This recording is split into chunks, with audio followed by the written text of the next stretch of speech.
what we were I talking remember. about. Yep. I remember my first corona Lefties with a losing lime focus.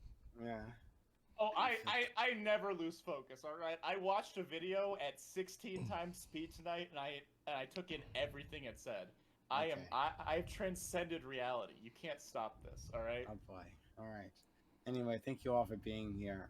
Captain A. Jones, Dan the Step, Hans, we'll see. Jason Society, the Alex Kirsch Project, the Turk, Hello. and Valency. Nice to meet all of you. La. Nice to meet you, Pram. Yeah. How you doing? Fine.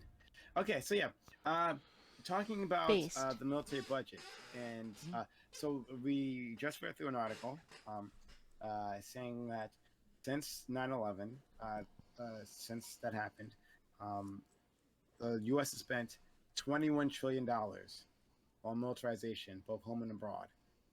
21 trillion. The article makes a case that, well, if we had not done that, here's all the things we could have spent that money on. My point is, would we have actually spent that money on anything else? Like, is that other timeline filled with like a lefty's laundry list of investments into our communities, right? Or is it more or less like go well, away, it's like Baton. less militarization, but certainly more militarization, right? Because that was always decreasing any which way. And is it one in which lefties still don't have any actual power to enact their wish list? And is it a world in which like while we don't have like the war on terror, like we still are doing imperialist acts nonetheless, right? Maybe smaller scale, but imperialist acts nonetheless around the world. So I'm wondering, do lefties focus too much on the military budget? Right? Like, is that number, $21 trillion, does that actually matter in terms of us accomplishing anything? All right, How so many up years? to all of you. How many years is that From 21 trillion 2001. over? From 2001, right? So 20 years. Yeah, 2001, yeah. Yeah. So $20 years. $1 trillion per year. More or less, yeah. A little bit. So- That's fine. So I was with some people in chit chat. We were reading the study that you posted, that you showed us earlier, and about the numbers. I am not informed with others, but I feel like they put lots of blame on the US, where it is actually much more international. I am Syrian, so I know much more about the Syrian conflict. Okay. So the Syrian conflict, the numbers that you've posted, so it's after 2014, which is good. Are you talking about? So I posted multiple things, right? Yes. You're talking about the human costs, right? The terms Yes, of displacement. yes, the human cost. Okay. Yes. Okay. Yeah. It's very unfortunate, and I do think U.S. intervention in Syria was bad, like very bad-handed. The person that Obama deployed was very bad. Didn't know how like our society functioned and who to back up. And when they backed up the Kurds, they left. It was very, very bad. What else did I want to say? Yes, the human cost, it's from 2014, which says the study is like conservative, but actually it is not.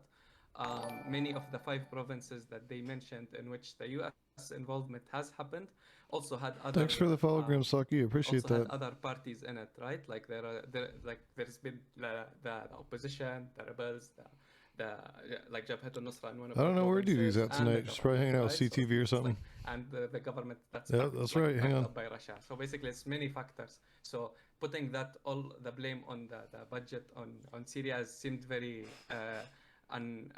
very unsatisfactory. Let's say it's just not. It seems overblown in that sense. In Syria, for other cases like Yemen, for example, I hope. I don't know. I haven't seen that yet, but I hope they are not involving the Saudi thing, right? But for others, I really do not know much. So yeah, this is just what anecdote I wanted to add into this.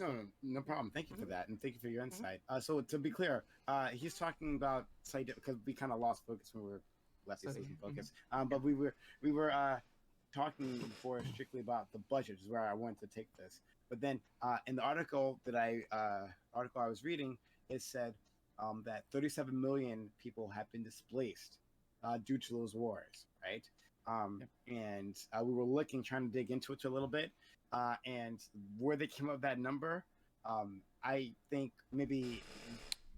Yeah, 6 more follows to 50. We got this, guys. Right?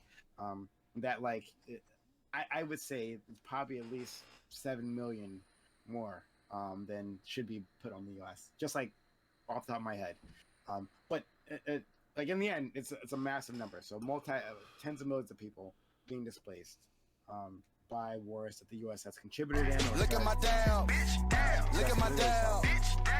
But yeah, we can talk about either that or the budget, right? And whether lefties have too much of a focus on it. Okay.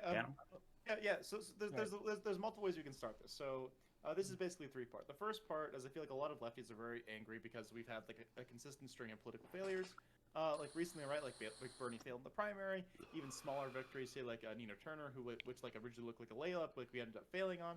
Like I can completely understand why we feel like somewhat inept and somewhat frustrated with how like the existing political system is operating. I completely get it. And we want to do better things. I think there are certain victories within the Biden administration that we can say that we contributed to. And I think we should like run those home as much as possible. Whether it's like say better stuff in the COVID relief bill, whether it's like Biden say being more like aggressive in terms of his infrastructure spending and like the budget like regarding that, whether it's like through him like say saying the eviction moratorium, like putting it through. Even though it got struck down by the Supreme Court, it gave like more time for Congress to potentially like pass it through. Those are stuff that like lefties have accomplished inside the Biden administration. I think we should like definitely say appreciate those victories. I think the money we spend in this case specifically the military is kind of a red herring, and this is two-part. One, military spending has gone up every year, mostly because like things get say more expensive every year, whether it's like inflation, whether it's like say buying more tanks, whether like it's putting more people inside the military. If we want to like say I'm very much in favor of auditing the Pentagon. I'm very much in favor of say like where's all this money going, right? In terms of like research and development, I am very much in favor of nationalizing defense. I don't like the idea of private companies like designing weapons and like bombs and all sorts of stuff like that. I think like in regards to that, I think that should be done at a national level. If we want to talk about say the military-industrial complex and how we can like say diminish the role of that in international politics, I think the best way of doing that is making it public, making it accountable, making sure that like only money, making sure that say weapons of war is not a massive business, right? I think that's the easiest way of like fixing that. But overall, if we're talking about say, like the 17 million people who are being conservative, if we're being conservative, or the 24 million if we're being conservative about displacement, I think the United States, in the same way that like every country in the world over, is responsible for like making sure that the people who are displaced by conflicts are taken care of. If you're more related to the conflict, in this case the U.S., I advocate that we take more responsibility, that we spend more money to make sure that these people can say, you are to the welcome. United States, they can be housed, they can be sheltered, they can say get citizenship if they desire it, if they want to go back to their own countries at some point, that's totally fine. But if we either start these conflicts or participate in these conflicts, and there are externalities toward populations affected by those conflicts, I think we have a responsibility to do something about those. In the case of say like Syrian refugees, as adequately excellently explained by Valenci, I'm not sure if I pronounced that right. I'm really sorry if I didn't. Otherwise, I think there is an excellent humanitarian internationalist response or lefty response about how we treat these wars, about how we treat people that are affected by them. But I think there's a potential herring where it's like the U.S. government seems to understand and find money for stuff that it deems necessary. Like, so whether it's say like a $2.2 trillion COVID relief package, whether it's a $3 trillion infrastructure bill, it seems like I'm not a big fan of modern monetary theory where it's like we can just print money ad infinitum. But I feel like the United States, in regards to its currency, is more solid and stable than most countries. Where if we want to spend money, we can either increase like printing or we can increase taxes. I think that's a very like logical way of like improving like spending. And if we want to spend more money and we want to rise the deficit, I'm totally fine with that as long as it's like for good things, right? In the case of the military budget, I think it's normal for it to increase every year. Virtually every country's military budget increases every year. I don't think it's a particular issue, but there's a lot of steps we can take to make it less expensive, make it less invasive in our politics, and make sure that we're taking care of the people that are like damaged on the world stage. So yeah. Okay, dude. Okay, your military increased by $25 billion like this week, and you are the world's currency. So why are you acting like America is just like a player on the world stage when they are the superpower? They're the only superpower. Hold on. Is Hans American? I thought he was German. Stop it! No, What the fuck? I'm American. Fucking time. I'm American as apple pie, bitch. What the fuck are you saying? Like, I'm from me saying I'm a captain being and not being a captain. I'm being racist. Like, I grew up on a farm in the Midwest. Yeah, I'm American. What the fuck are you talking about? I thought you were German, dude. This whole time. Hans is just a meme. Like, Hans of Harkir is literally a play on words from Khans of Harkir because I love Magic the Gathering. That's my favorite Magic set. Hans of Harkir. I fucking love Magic the Gathering.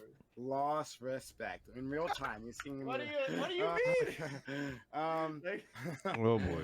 But okay, so I wanted to address. I see Turkey had your hand up. All right, anyone else? Want to get in line? I'll go after Turk. Okay, Turk, Alex, and then we'll go to Captain Jones. Okay, great. But I want to address what you were talking about. One, to be clear, and I put the link into VC chat. It shows that article that I was originally reading. And which talks about that study. So the study that they get that $21 trillion number from is more than just like the military proper. It's the entire defense and security apparatus, both domestic and foreign and domestic, that sprung up after 2001, right after the attacks. So like talking about the DHS budget, talking about the military or the surveillance apparatus put together, right? Spending from the CIA, probably from the FBI as well, because like the FBI was critical in like attacking Muslim communities, right? Like surveilling Muslim communities. FBI, and I wouldn't be surprised if they include some of the NYPD budget, because the NYPD was had a major spying apparatus pop up after 9/11, right? So I wouldn't be surprised if some of that is basically that 21 trillion. So it's more than just like bombs and tanks and all that. Just to be clear. Are we getting too caught up with the military budget of what the budget and not dealing with what we really should be dealing with on the left? No, I don't think. I mean, no. I think what I'm hearing, and correct me if I'm wrong, is it's like it's the overall number when you include everything, rebuilding efforts in Afghanistan and Iraq and all the military involvement there, all the hardware required. But from a standard definition perspective, it is larger than what would typically be considered defense budget. Yeah. This is but to be clear, maybe I was unclear when I first started, but that's exactly what. No, I understand. Yeah. I want to make sure that we're talking on the right page. Yeah, fair enough. Okay. It depends on like what we're talking about, right? Again, like Prime, I wasn't here for the study, right? But like, are we talking about, say, like, are we including foreign aid? Are we including, say, like, helping relocate people like who are displaced by conflicts? If we're talking about like all of those are part of the defense budget, then yes, it's obviously going to go up.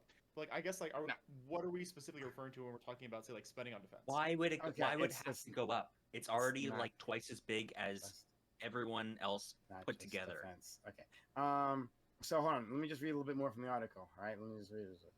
All told, they calculate that some 16 trillion has gone to military spending, at least 7.2 trillion being on military contracts, with 3 trillion going to veterans programs, 949 billion to THS, another 732 billion going to federal law enforcement. Right?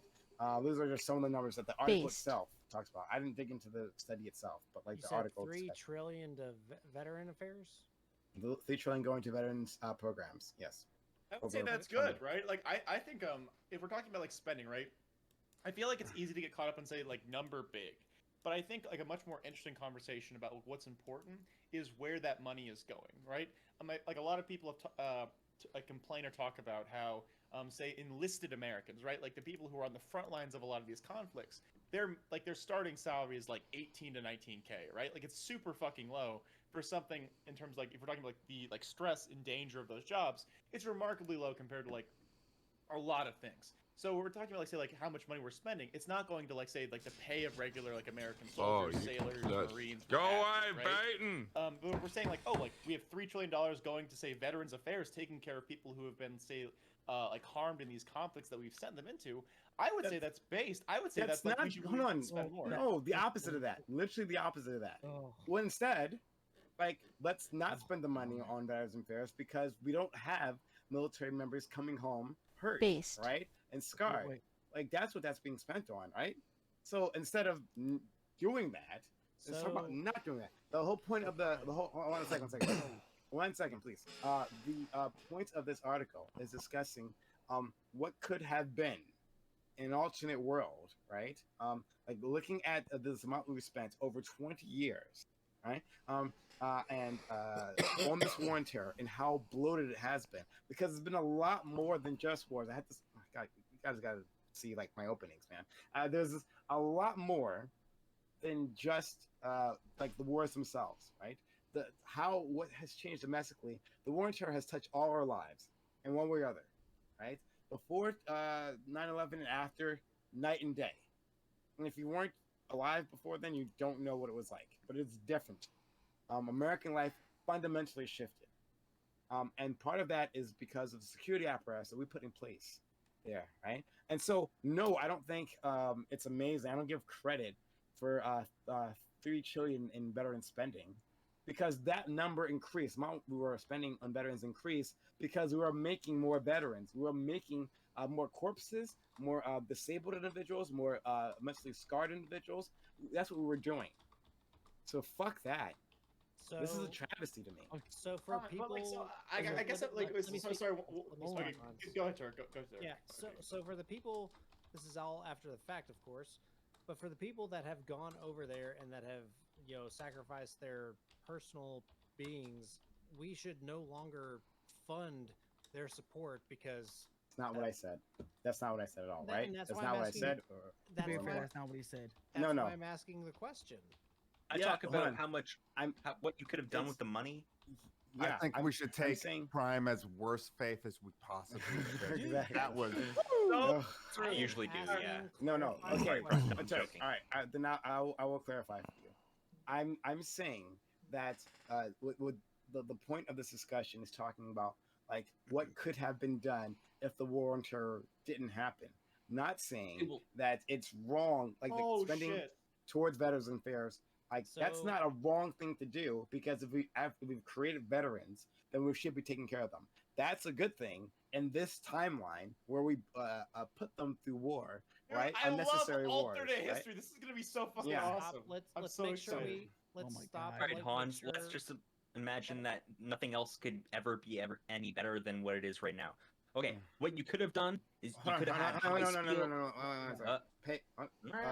we got a whole line of people who want to get involved. I just want to make sure we're all on the same logic train. What Prime is saying is if the Twin Towers never happened, or if they did happen, we shouldn't have been providing X amount of dollars towards veteran affairs. It's not what I said at all. Twin Towers has been. I just want to know why we're so obsessed with veterinarians. Okay. Wait. I feel like something that. Wait. Okay. So I feel like there's something that we can like. So there's a lot. So we're talking a lot about like really cool like historical counterfactuals, and I love these because like I was like partially a history major in college. So I think we have to be very specific to make sure that we're not jumping around, right?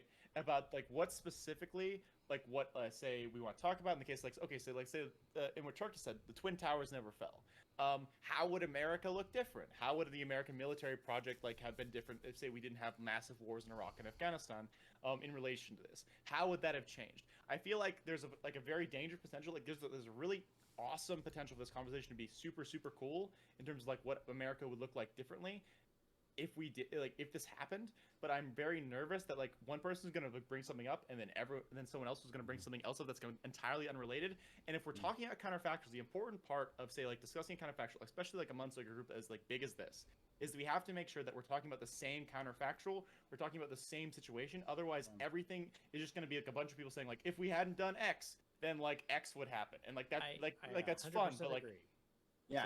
So what I'm trying to paint here, guys, I know you can, Alex. I know you want next. So don't worry.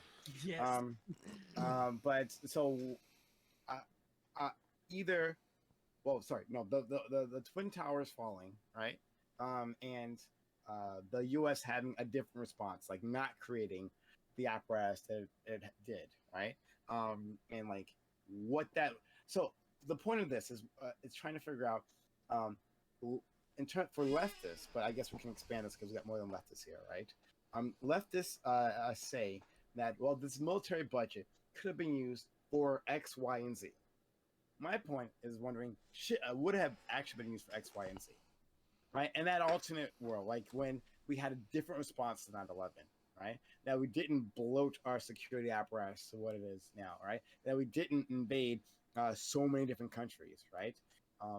That we maybe took a smaller footprint in all these things, right?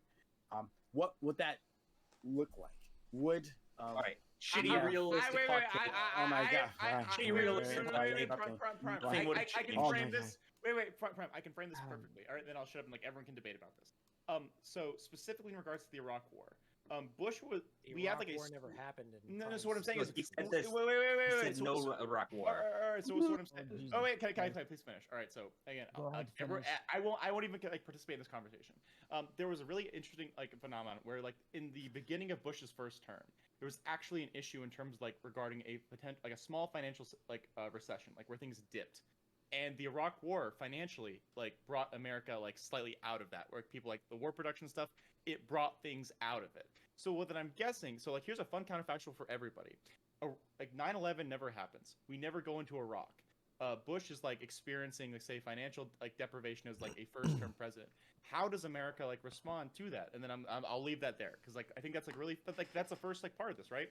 How do we spend? How does our political situation differ? This is like based on the most like basic thing about like the initial like this doesn't happen. Bush doesn't like send us to war. We don't get the massive boom in terms of the economic like say a cycle from the war effort. How do we respond to that? I think that's a really great, like, immediate conversation if we want to talk about stuff. We can talk about like things differently. Oh my god, can I just spit some liberal fucking utopia right now? Hold on. Instead of spending all the money on the military budget, Al Gore gets elected. We spend it all on fixing climate change, and boom, whatever's happening in New York right now doesn't happen. True. So these are hypotheticals that are completely irrelevant. I'm sorry, but you can't say, "Well, what You're if not this sorry? It did happen." Crimes. So okay. Wait, what about veterinarians? Alex, one at a time. Hold on, one at a time. One at a time. Everyone shut up. Everyone. Thank you. One at a time. All right. So here's what we're gonna do. We're gonna let the Turk finish his point, right? And then we're gonna go to Alex. Then we're gonna go to Captain. Then we'll go to Valenci and Dan. And all right, we'll start there. Jason, you have your hand up. You gotta your hand is like super far away. You gotta all right, palms out. There you go. Alpha palms like that. All right, thank you so much. All right, go ahead. All right, I just want to throw this out there. I've been claimed to have been of bad faith, trying to get clarification from people in order to understand their statements and make sure that I'm having conversations going forward. I have presented the similar thing in Prime. I don't understand it, but you have clarified what I am trying to debate, and I applaud you for that, sir. And that's why I'm not fighting. I want to get clarification. I want to make sure we're talking about the same things and that we're all on the same conversation point. So we're not doing what Han said and trying to say that, Bush did some other thing. I want to make sure we're all on the same page, debating the same topic. Okay. Fair enough. All right. So let's go to Alex. And then, JJ, you're on the list too. If you want to talk. So first things first, okay, the VA has been a mess for years, for decades. I'm talking about as far back as the 60s. So the VA being a mess is no secret to anybody. Now, as far as like people wondering about where our budget is essentially going to, okay, as somebody that's been to both Iraq and Afghanistan, I can tell you where a lot of the money was being going to. It was actually going to fund their security forces in Iraq and Afghanistan. And what people don't really understand is like there was a lot of like brand new vehicles that like the security forces were getting that they didn't take very good care of. And let alone the fact that a lot of elected officials, they just kind of pocketed the money. There was a lot of corruption that was going on in Iraq and Afghanistan, especially when it comes down to Afghanistan. This is something that a lot of Krimasaki. Yeah, I'll definitely, we can have that conversation when I'm not doing a panel. I'm happy to do that. Complex was going into. Now, I think somebody said earlier, should there be accountability within the military-industrial complex? I 100% agree. But you can wish in one hand and shit in the other and see which one fills up faster, honestly, because that's never going to happen, honestly. Now, when it comes down to the whole entire funding as far as like what's going to make things better, well, honestly, we're seeing what's going on right now in Afghanistan. All the money that we put into Afghanistan has now essentially gone to the Taliban. Now, they froze the money that ensuring that the Taliban doesn't receive this money until they actually concede to some of the sounds like a plan put into place. These are the things that people aren't really understanding as far as like these war-torn nations here. Now, as far as like when it comes down to our stakes into the Middle East, people can say, "Oh well, we should have gone in the first place." Okay, that's a debatable topic right there. However, we were there. So honestly, you really can't say, "Oh well, we never should have gone." We're there now because we've put a lot of a lot of funding into these countries here. Now we've given funding to the rebels. Alex, wait, no, but seriously, what? Like, no, but you the literal point of like Prime's like topic was the counterfactual of like is if you weren't in these conflicts and we could spend the money elsewhere.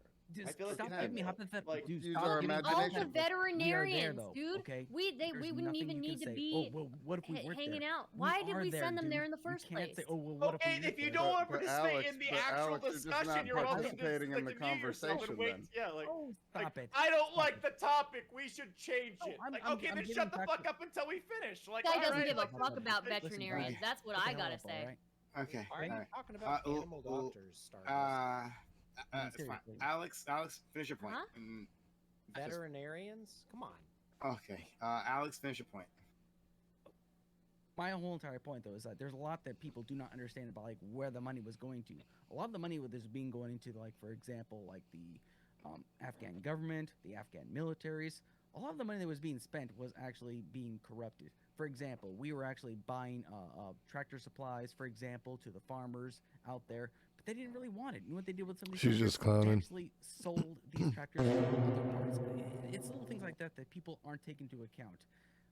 It's money that essentially gone to, excuse me, that went to waste essentially. And these are the little small things that people aren't really taking into account. Now, we were in these countries because we were trying to build rapport within the warlords. We were trying to build rapport within the tribal leaders and whatnot. But, you know, people can question is like whether it was actually worth it. But nowadays, now that we've officially pulled out of Afghanistan, people are going to ask, was it actually worth it? Now, if people are going to ask, well, when it comes down to the military-industrial complex, how much money are we going to continue to pour into it? It doesn't really matter, honestly, because we're always going to continue to pour into it because for the past 20, 30 years, we spent more on our military-industrial complex than any other region across the entire world, more than any other allies. So that's my entire point. Thank you so much. All right. We have Captain A. Jones, Balenci, Dan, Jason, JJ, Stardust. All right, Captain A. Jones. Okay. Well, back to the topic. So like in this, I really think this is a cool hypothetical because like, okay, and I like the hypothetical better where 9/11 happens, but we don't respond. Instead, we respond like I think we should have, which is like we take it on the chin and we're like, we're not changing shit. TSA, fuck that. What the fuck? Nah, let more people through the airport line. Like, what the fuck? We're not scared of you motherfuckers. So you know, we're gonna build this building 2 times higher. Excuse me, I just started talking. Thank you. No, excuse me, I literally just started talking, my man. Let him finish. I've been waiting really patiently. You've already had a lot of time to talk. All right, so there we go. Anyway, I get annoyed when people just so keep we're like, dominating you know, the conversation, we saying the don't same thing. invade Iraq and Afghanistan. I actually think kind of what ends up happening in that situation is basically the same exact thing. Yeah, we spend a bunch of money on our military because we need to keep, you know, ahead of everybody else, which is, you know, debatable if you think that's the right or wrong thing to do, whatever. But essentially, the budget doesn't really change. Bush implements his tax cuts. I mean, I don't think things really actually go that much different than, because a lot of those things, I mean, Bush tax cuts, that's not, that was not war related. Obamacare's not war related. you know, a lot of the different policies, a lot of policies were not war related or had anything to do with the budget. And on the topic of the budget, like I think that like the war allowed us to sell debt to namely China and Japan, but that doesn't like the whole thing is like, yeah, printer do go burr. Like leftists do not understand anything about like Keynesian economics and like the models that we live under in today's societies, where like especially during this pandemic, we were able to just print endless amounts of money. It didn't even fucking do shit because everyone else was doing the same thing. And so now we're sitting here, we can do a $2.5 trillion infrastructure plan because debasing our currency doesn't do anything because everyone else is doing the same exact thing. And so when it actually comes down to it, the US dollar has gone up in comparison to a lot of other currencies, especially when you look at it in the basket of currencies. So yeah, I think money print to go burr. Stonks, baby. Okay, but Captain Jones, I guess like there's like the one that like I'd say like larger like potential issues of like say like not going to Iraq, right?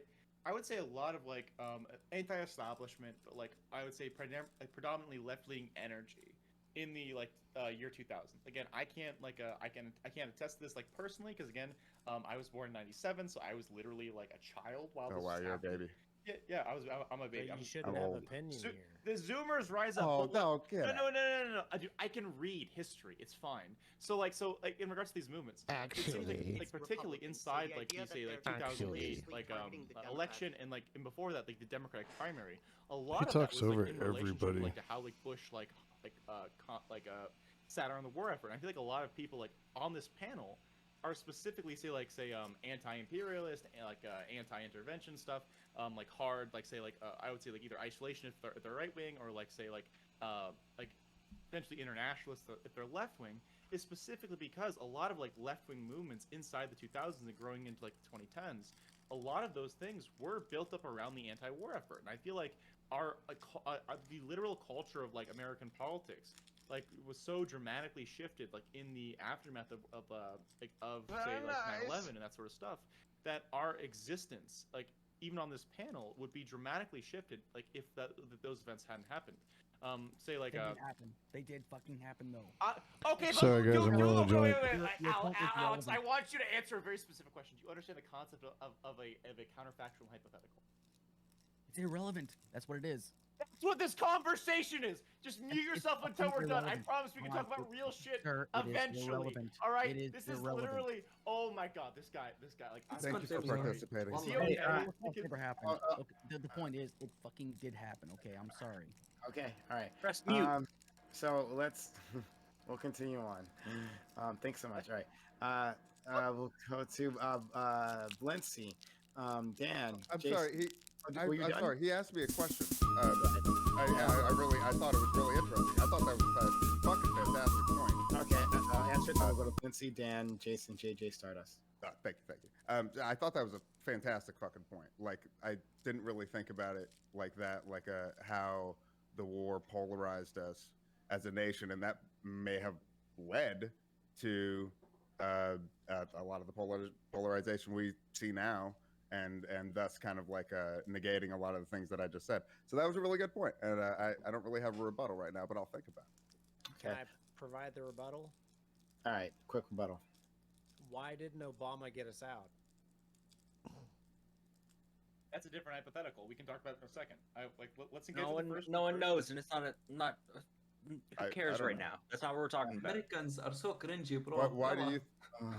Why do you think? Wait, Turk, you agreed with me about sticking on one hypothetical. Now you want to shift. No. Like I promise, like we can get to what the Obama not pulling out in a second, but like let's like engage with the first one. Like this is a really cool conversation. Dude, we didn't pull it because Are you serious? Afghanistan. That's Too why. cool, dude. I would cool. completely be Iraq was okay. different from Afghanistan because, for one, we had a plan to get out of Iraq, and we didn't have a plan to get out of Afghanistan. That's the difference between the two. Dude, Infinity War was a great movie. It happened one way in the Marvel Universe. We can debate the Marvel Universe version of the Infinity War, or we can do the other That one. would be great. So they literally made a series about that. It's called What If. It's a bunch of really fun counterfactuals about how the Marvel universe would exist like with different points in time.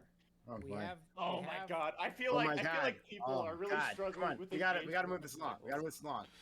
When I full screen the video jumps a little bit, we can try it. The entire leftist movement was behind the anti-war movement. Why didn't our Lord and looks like a weird horror movie. Prevent any further action? Okay, I'm gonna answer this very quickly. We're gonna move on, right? One, the entire leftist wasn't behind it, right? In fact, I think you're including liberals in your analysis of leftists, and they're simply not aren't there. But true! We aren't completely combined, and Obama was never a fucking leftist. So of course he was all for the war paradigm. Of course, that's why. For the sake of discussion, I will concede. There was no plan to pull out of Prime be spitting, and he got an immediate concession. What a fucking king! What an absolute champion! Let's go, Valenci. Yes. Okay. So the first hypothetical about like the 9/11, I'm not saying that I prefer it would happen because I'm Syrian, but like let's say it happens. I prefer that the military budget it like goes other options, right? Either you like go full hard imperialism because our societies are very socially conservative, and I really want to like topple down fascist dictators like Bashar al-Assad, like Saddam Hussein at that time, like for instance Taliban right now, right? Like they are very socially conservative. They are anti-LGBTQ, they are anti-feminist. We need to do something about that. We can't let just China just like go there and help go with literally handshake Taliban because of the Uyghur culture genocide that they are doing, right? We need to do something, and I think USA being a two-party state that's so big, that's so amazing, that should do something, should intervene. Here is the thing. I think when you go intervene, you need to understand the situation. You are speaking of Obama, right? So like, speak of Obama. Obama hired this general that Joe Biden will use again, right? Or is using again. I don't remember what's his name, like for the foreign affairs. And the dude doesn't know shit about the Middle East. Like they got deployed. Wallah, they got deployed. The way that they handled the situation was absolutely horrible, right? They supported the rebels, and then they not supported them again and whatnot. So my like hypothetical, like increase the military spending and actually like get analytic people, get people who actually know the language, speak Arabic, live in the area, right? Not just tribal leaders and whatnot. I'm speaking on Syria specifically because it's like my situation. It's like actually know this and work it out and topple a dictator and start helping build universities there. Make it even your own colony, bro. That's so based. Liberalism in the Middle East, so based. Yes, here is the first thing. Let me finish. Wallahi, I was waiting patiently. Habibi, I was waiting patiently. Wallahi, you will listen. Okay. So, here is this. No, you will listen. You will listen. Aywa, okay. Listen, Habibi, shut up. No, you can go ahead. I'd like to respond to Valencia. I'm fucking with you. Go ahead, Habibi. Go ahead. Alex? Oh, wait. Yeah, go ahead. But Valencia, I guess like this isn't like I'm not trying to like stop anything you're saying. I'm literally just like asking I would love like if like when you're not like speaking at some point, if you could like try and like do some like Googling, because I'm also trying to Google this right now, like as to who you're specifically talking about, so we could have like a better discussion about like the like transfer personnel from like Obama to Biden. I would really appreciate that. Like, let me Google it actually. Thank you. Yeah. Whether we're talking about Blinken or like our Haynes or like Miley or anyone else, like yes. This was like specifically just a question for like clarification, more information. This wasn't like me trying to like stop. Wallahi, yeah, go ahead. Habibi, I will Google it. Wallahi. Join Stella. Okay. Oh yeah, brother. Alex, did you have a specific response to him? It's a specific response. The only reason why is because like Blinken or Biden or any president is not going to be the ones that's actually negotiating with these tribal leaders. It's actually the American soldiers on the ground that's supposed to be negotiating these deals. Now, anybody that, as somebody that's actually talked with a leader of a certain section of a Mahala in Baghdad, I can tell you that if you make a promise to that tribal leader and you break that promise, that will send shockwaves to the entire village. You will actually destroy their rapport. I'm not saying we did that, but that's just because that's just like the culture. I'm not saying that's the culture in Syria. I'm just simply saying that every culture is different. That's why you have to negotiate. It's not the culture, it's the dictator. Please don't be racist. Okay? Yes, go ahead. No. I'm not being racist. I'm being factual, actually. Yeah. What do you mean by factual? I know you understand, but here is the thing with Syria. We have forced The secularism. joint is yummy. So we literally, in 1982, we genocided the Muslim Brotherhood. Right? Hafez al-Assad literally killed children, okay? Just so we can stop with the secularism. So it's like forced secularism. You understand? It's not cultural. Not every deal can be made like in Syria, like can be done in Afghanistan or Iraq. Because each culture is different. Would you agree with that? Yeah, definitely, yes. There we go. That's all I'm saying. Please follow and make subscribe, the same deals please. in Syria and the same deals you can make in Iraq and the same deals you can have in Afghanistan because the cultures are significantly different. Yes, some people want to say, "Oh, well, they're Muslim." No. That's got nothing to do with it. Cultures is completely significantly different thing. If, Anyway, if you're arguing for cultural specificity, like, dude, we agree with you. Like, I want more intel on the ground. I want more intel, like, for like various like areas and geographic locations, like whether it's based like different peoples. Like, dude, like we can all agree on that. We all want more information when we're dealing with different conflicts. Like, we're gonna continue on. Military comes into play, so we're gonna continue on. But I want to remind the channel that Hans very specifically said he was not going to participate in this conversation. Just want to remind you of that, okay? Hey, but everyone ignored the counterfactual I provided. That's fine. It's fine. I love you. I'm so sorry. Wallahi, Americans are Oh, so but great. yell over everyone. I So gotta I'm not say, actually. Oh. One other thing before we move on is just I gotta say, Valencia, I absolutely love your accent. Habibi, and I love you too, brother. Wallahi al-azim. Okay. Yeah. Okay. Let's move on to. I like Valencia too. Let's move on to Dan, Jason, JJ, and Stardust. Well, I'm not the biggest fan of the what-if situations because usually in my profession or academic area, you're not like genies, and the ball looks at a number and says like, "This is going to happen." You're so boring. I'm sorry, but let's. I'm loving this. I do want to focus on much of the Jenny Kush. other. It's yummy. It's been sitting on my desk all day. Happening through much of the Biden given to much of the military system. I mean, a lot of it is obvious that he didn't do that well with moving from Afghanistan. But as to focus on the budget, for sure we can spend it and put it elsewhere, and a lot less focus on spending it on militaries and putting up a state for the different areas that we have control over in Afghanistan, because it obviously didn't work in the scenarios that we put forth for both Iraq and Afghanistan. So to then, I would hope for any foreign policy position that the president or any general would not make the easiest option as their main thing would put forward. Instead, put the most practical option without putting boots on the ground. That's it. All right, Jason. I mean, you kind of said it.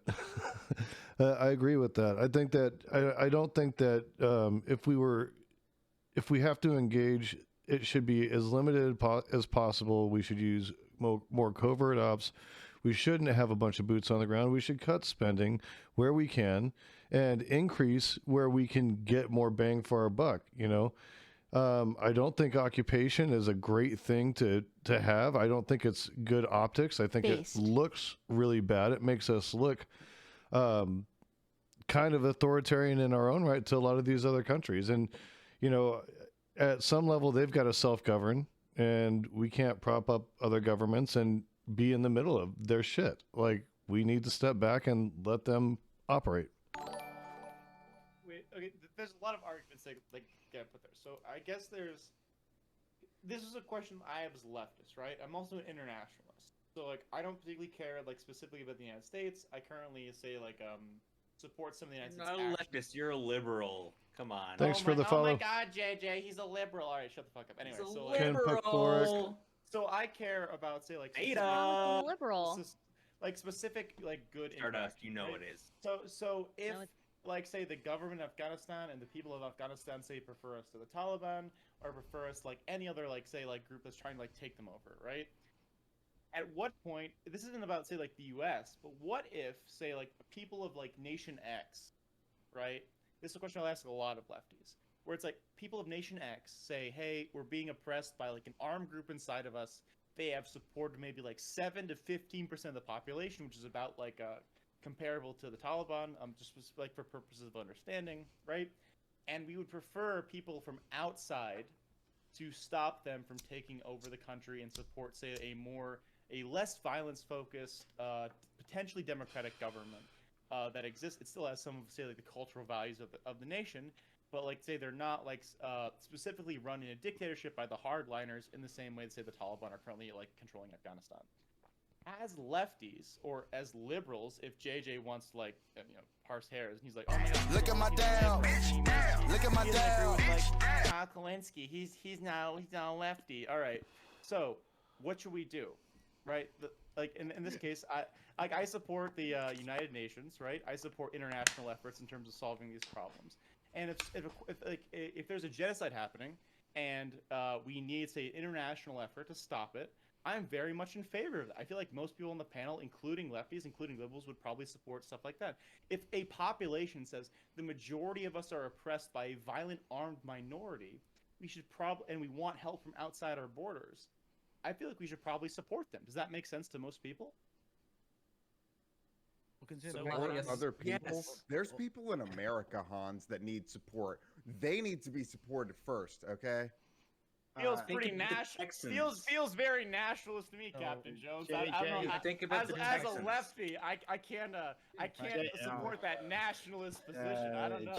I think we could support them through humanitarian efforts. Why do we have to use our military, though? JJ, okay. Go ahead. My turn. Okay. First of all, I think you should disregard thinking that vets are like the all end all of opinions. Like, stop. So, Alex, are you talking? Stop trying to think vets are no better just because they went to Afghanistan. That's his name. JJ. Yeah. Stop trying to think vets are better just because they went to Afghanistan. Can you not hear him? Iraq. No, Alex, can you not hear him? He's talking. Sorry. Oh, I can't hear him. Yeah. Okay. Oh, well, do yourself. I'll leave the room and then come right back. I'll pull you in because you can't hear him. You're having an error in Discord. He leave. I'm cool. Yeah, JJ, go ahead. Yeah, you're good. Okay. Yep. I could hear you. All right. So what you could have done instead of going to Afghanistan is, you could have had fucking healthcare. You could have fucking ripped up your highways and made them into high speed trains. You could have had fucking. You could have invested so much into green energy, and your country would be like actually better than what it is now. What you did instead was just like destabilize a country that was already destabilized for fucking 20 years. Use your money better. You have all the money in the world. You literally are the currency of the world. Use that for good, please. Be smarter, be gooder. Thank you so much for that critical high-level analysis. I really appreciate it. It's actually because we're the currency of the world that we can just kind of go money printer, go burr. But anyway, that's a good point. But so, you use it to like just make change worse governments into even worser governments. So like, what's the point of that? Have you considered going beyond plus ultra? I'm just asking. Like, why don't we just do better? Like, I agree with you, dude. Based as fuck, just do better. Like, I feel like you never thought of that though, did you? You never thought of that though. I didn't, not until now. Thank you. Like, I just want to say sorry, JJ. I didn't hear you at first, so my apologies, JJ. I just want to say I'm sorry. So I didn't hear you. So no, it's all good. I love you. Yeah, no problem. You're not a person unless you're acting. I think my hypothetical was too big-brained. I thought it was simple. But I like. The question was the question was, why did you use the money in this bad way? And I said, what you could have done. No, that's not the question. Instead of doing bad, let's do good. I agree. Let's do it. You might have wanted a closed panel for this one, Prime. Yeah, maybe. I was totally on the Prime Infinity War Saga train. Okay. You guys ruined it. Yeah. Don't make me agree with the This term, is why we please. can't have nice things. Stardust. Am I next? Hans, you want to agree with me, Hans? Come on. Okay. Well, look, if we engage with the hypothetical, all I gotta say is veterinarians are fucking lame, especially the ones that treat horses. So fuck vets, okay? Don't give any funding to them. And I think we take all the funding, and even if 9/11 didn't happen, I would still advocate for dropping all of them into Afghanistan. And you know what? Let's drop some into Iraq too. Fuck horses, because those motherfuckers are scary. They will bite your face off, and they're making the pandemic last longer because they're using up all the ivermectin. So, true. So, you know, true, right? Okay, if 9/11 didn't happen, shut up! I'm still talking. Shut up! I'm still talking. Shut up! I'm still talking. Hans, mute his ass. Mute his ass. Please mute his ass. He's being. Shut up! Shut This up! is I'm very still talking. performative. Okay, I would still advocate for dropping. Shut up! Shut up! Okay, I would still advocate for dropping veterinarians into Afghanistan and drop them and all the horses too. And also anyone that thinks that the Iraq War was only about oil, well, so did Saddam, and he tried to give the U.S. Priority on oil, right, to avoid an intervention, and we rejected it. And as we all know, Iraqi oil is used to make ivermectin, so we should just be in there anyways. True, not true. Nope. That was all 100% factual. Real talk, like I fucking love. Okay, dude, JJ, it's a fucking meme. I agree. That was straight meme, true, and you're like, I gotta It's be not true. Sebastian. No, Shauna, that's just not true. You're fucking funded. You're funded by true. big veterinarians, okay? Big pharma and big veterinarian is funding this guy. JJ's an agent. JJ's an agent. Okay. No. CDC says. All right. I got. Wait. Are only good. I have to use the bathroom. I'll be right back. Please. Wait. I'll be right back. Please let JJ go next, because I know nothing of value will be said. So I'll be right back. All right. I'll be right back, everybody. Oh, that's rough. Oh man. Oh, that's rough. Okay. Like this guy is invalidating everything that I said. 15 seconds, I'll just show He's my calling me a liar. Let's go He's to Turk. calling me a liar. Oh my God, yes. Let's go to Turk. And then let's see if what was it? Phalanx? What has something to say? Oh, and Chinchilla. Yeah, what's up? I have never agreed with Stardust more. In this alternative timeline, veterinarians, we totally should not have dropped them into Afghanistan. Or no, should we have? We need to. Drop them all there. Drop all the veterinarians into Afghanistan in this timeline. Okay. Unbelievable. So, hey, everyone thinks that I'm a huge JA and I don't get this shit. It's like, dude, I fully get all this stuff. Come on, JJ. Get your act together. What? What did I do? What did I do wrong? Come on. JJ, there's a reason that you're in a sewer prison right now, okay? Now think about what you've done and think about your crimes. Hey, explain to me. Okay, what's up? Is this guy a sewer socialist? Is that what we call a sewer socialist? I guess it is. I'm a socialist, and I'm in a sewer. A really dirty ass sewer, yeah. What's a TIFF?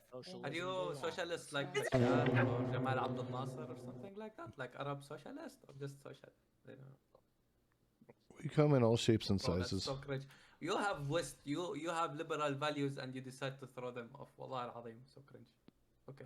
I'm willing to understand why I'm wrong, but I still don't think I am. Okay, So, let's go to Phalanx and Chinchilla. Hey, what's up? So real quick, just kind of separate like the geopolitical interests to go to like the Middle East or whatever. That's something completely separate. But about military spending specifically, I think some to like at least take into consideration is like all the benefits that come from military spending that we might not necessarily think about, like the internet for example. Like a lot of like advancements in the military lead to very real advancements for society. Aside for that, I think we can all agree that it's generally Yeah, Stardust is funny as hell. Really, We don't align politically hardly at all, but I think she is funny as all hell. Oh, go away, Baton! So like, there's some real like societal impact that can be beneficial. Not to say that it's all beneficial. Obviously, if you're spending like, what was that? There's a paper that the Pentagon bought like $10 billion of ammunition, and they only shot like 12 bullets. Like, there's obviously situations like that to where it's obviously not okay, and we just need to cut the blood. Go away, Baton! But to say that it's completely there's no benefit that we gain from it, I would say would be an incorrect statement. Did someone say there was no benefit that we gain from? Well, I was more engaging with like we should have spent the money on like super fast trains or whatever. Like, yeah, I mean, fucking maybe, but in reality, like a lot of this technology has been gained via like investing in military R&D and shit like that. Okay, I said this exact thing, and you guys all just fucking piled on me. What the fuck? Yeah, we need. But I won't bully JJ, right? So like specific. No. There's a lot of really. Wait. There's a lot of really cool stuff that like that the entrepreneurial state has done in terms of public investment, in terms of a project. I'm pretty sure everyone who understands how like resource and development works, like how we source. I'm not saying that how we're supposed to do all sorts of I'm stuff. saying I agree with you, dude. Lefty, I'm arguing for government investment right now. Can you please let me finish? All right, so super cool. I know what you. You watch my stream. Oh my god, what a fan! I'm so excited. It's so nice to meet you in the flesh. So it's like specifically. Yeah, right? you're great. I love you, dude. Yeah, I love you too. So specifically, right? Like I think there's a really good argument that in terms of investment, the military does a lot of stuff. Or like the government, like say researchers that like fund the military, do a lot of stuff that currently isn't economically viable. If we want to talk about say like a lovely utopian study, and I'm like pushing for this hardcore, right? Where it's like we have lots of public investment in sectors that are currently not economically viable, whether it's solar energy, whether it's like super fast trains, like JJ like basically like brought up, right? I fucking love super fast trains, right? Based as fuck. Like super fucking cool. So if you want to talk about that, if we want to say change how we're developing projects, I think that's a really excellent conversation that we should probably not tie that to the military. I think that's a really great great point that a lot of lefties like rightfully make. But the military, militaries have your fucking budget, and it should not be. Okay. Are you talking about discretionary budget? Are you talking about like overall budget? Like what are we talking about specifically? I'm talking about your military budget. It's huge. It's bigger than any other fucking government budget. Because all of the countries rely on us for military intervention. Exactly. Abolish the military-industrial complex and we'll save a ton of money. That's one of the biggest problems is what we spend to contractors. We have 60 countries that we have a treaty with. What do you think will happen if just you half the budget? If you cut it in half? If we halved it because none of the countries that we're in these treaties with have built up their military. Are you fucking kidding me? They wouldn't do shit. They would be fucked. You want us to have that kind of view on the international stage? Are you stupid? Like, oh my god, dude. So what's your thoughts on This is actually the point that Chinchilla, give it a try. Yeah, this is actually the point that I want to bring up. Like, I'm from the Netherlands. I know that basically they don't contribute to the NATO that much. So I'm like concerned in that sense that I want them to contribute to the NATO.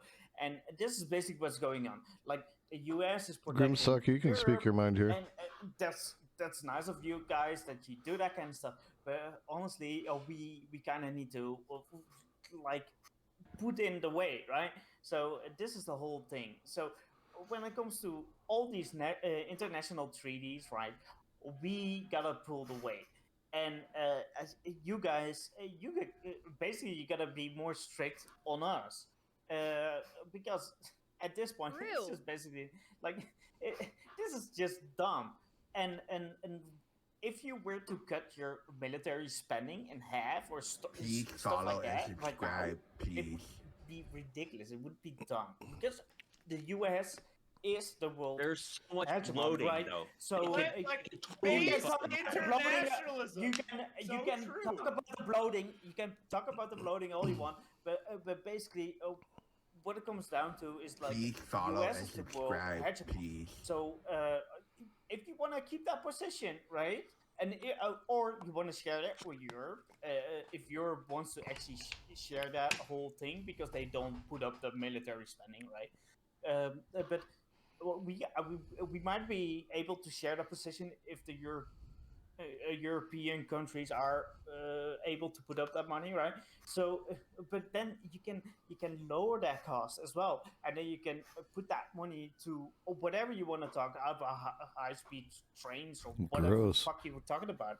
But yeah, I think it's so stupid. It's like basically you wanna keep that influence. You wanna keep that influence going because you are a world power, right? And you don't want to lose the world power card. You don't want to, because then you lose the currency card as well, and then you can do you cannot do the leftist MNT shit or whatever you want to talk about. I'll go after Stardust. Wait, there are nuclear submarines, American nuclear submarines that can go for like a whole fucking year without refueling. Like, why the hell do you need bases in 3 countries? What a waste when fucking Russia has the same. This is a great point, JJ. No, I can help with this right now. I want to be so helpful, JJ. So you understand, right, that I can still get to the convenience store by walking, but I do it. Please with follow a car and subscribe, please. So in the case of the military, like having bases around the world, it's easier to deploy if we have multiple points of contact around the world. This isn't a moral judgment. This is like an efficiency judgment where it's like, this makes more sense if I'm the United States military. So when you're asking like, what, like our subs can go underwater for a year at a time, you know, that doesn't account for food or anything like that. Like, so, but like what I'm specifically saying is like, you're saying like, oh, why don't we do this when like because it's like, it's possible, but when there's easier options available, we choose the easier option. It's not even that. No, Hans, that's too much credit. Like, that doesn't make sense. Like, who's trying to be charitable? No, I get that. I get it. But like, in terms of like, the point is those bases to project power, right? And you have to project power in all kinds of different ways, right? Some of them is actually deploying troops. Some of them is having air bases so that you can do air raids or whatever, right? So like you have to deploy that power in lots of different ways. A nuclear sub, like what it could do, I guess, is fire missiles, and that's cool. But like that, I mean, that's it. Like that's not effectively deploying launch power. A nuclear missile, no big deal. Yeah. So okay. Like that's not like that's not actually no big deal. It's just but when you think about launch, no big deal. Okay, yeah, exactly, and it's huge. Okay, I just think about if you've ever played the game Civilization. Okay. You get nuclear submarines in that game, and those motherfuckers are powerful. Yeah, I don't know what the actual number is at right now. Fuck with you when you are the nuclear power because you built fucking 10 nuclear submarines, and these motherfuckers are underwater for years on end around the enemy coast. No, they're not gonna fuck with you. Let's go to Stardust and then Alex. If somebody wants to check for me, I'll update it. To respond to the point, if we have submarines and they're hidden in the water, like how are they scaring anybody? Like you can't see it, you know?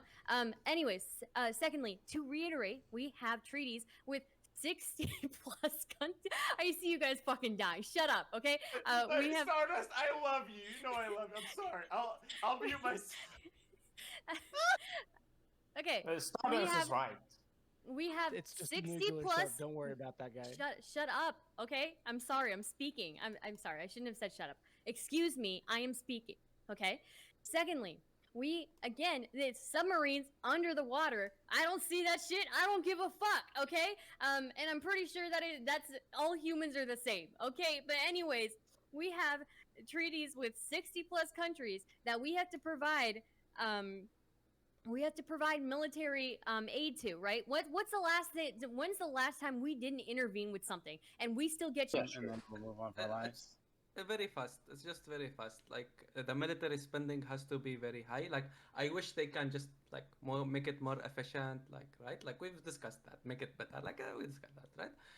Just to establish more social, liberal values in everywhere, right? Like we need that. Like especially we need like more ideas, especially in the Middle East, right? Where like the idea is like, hey, actually 2 parties is better than 1, you know? Like that's these ideas, like you have to put them, especially in the youth, right? Because our youth get raised very socially concerned, right?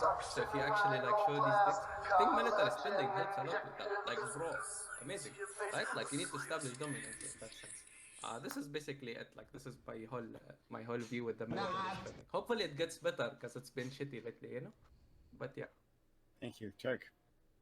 So Stardust, and Alex, that's your hand. Stardust, I am offended for Chinchilla here. He is from the Netherlands, not the UK. Come on. No, I mean, I'm sorry. I'm sorry. I'm sorry. I'm sorry. It's not just the UK. I'm sorry. It's not just the UK, but it's a group of people that are primarily UK, and they have every time I go into a call with them, they Americans, you guys didn't intervene until 5 minutes right before World War II ended. Stop interrupting me, please. Oh, sorry about that. But actually, to steal man Stardust point. No, just wait. Turk is talking.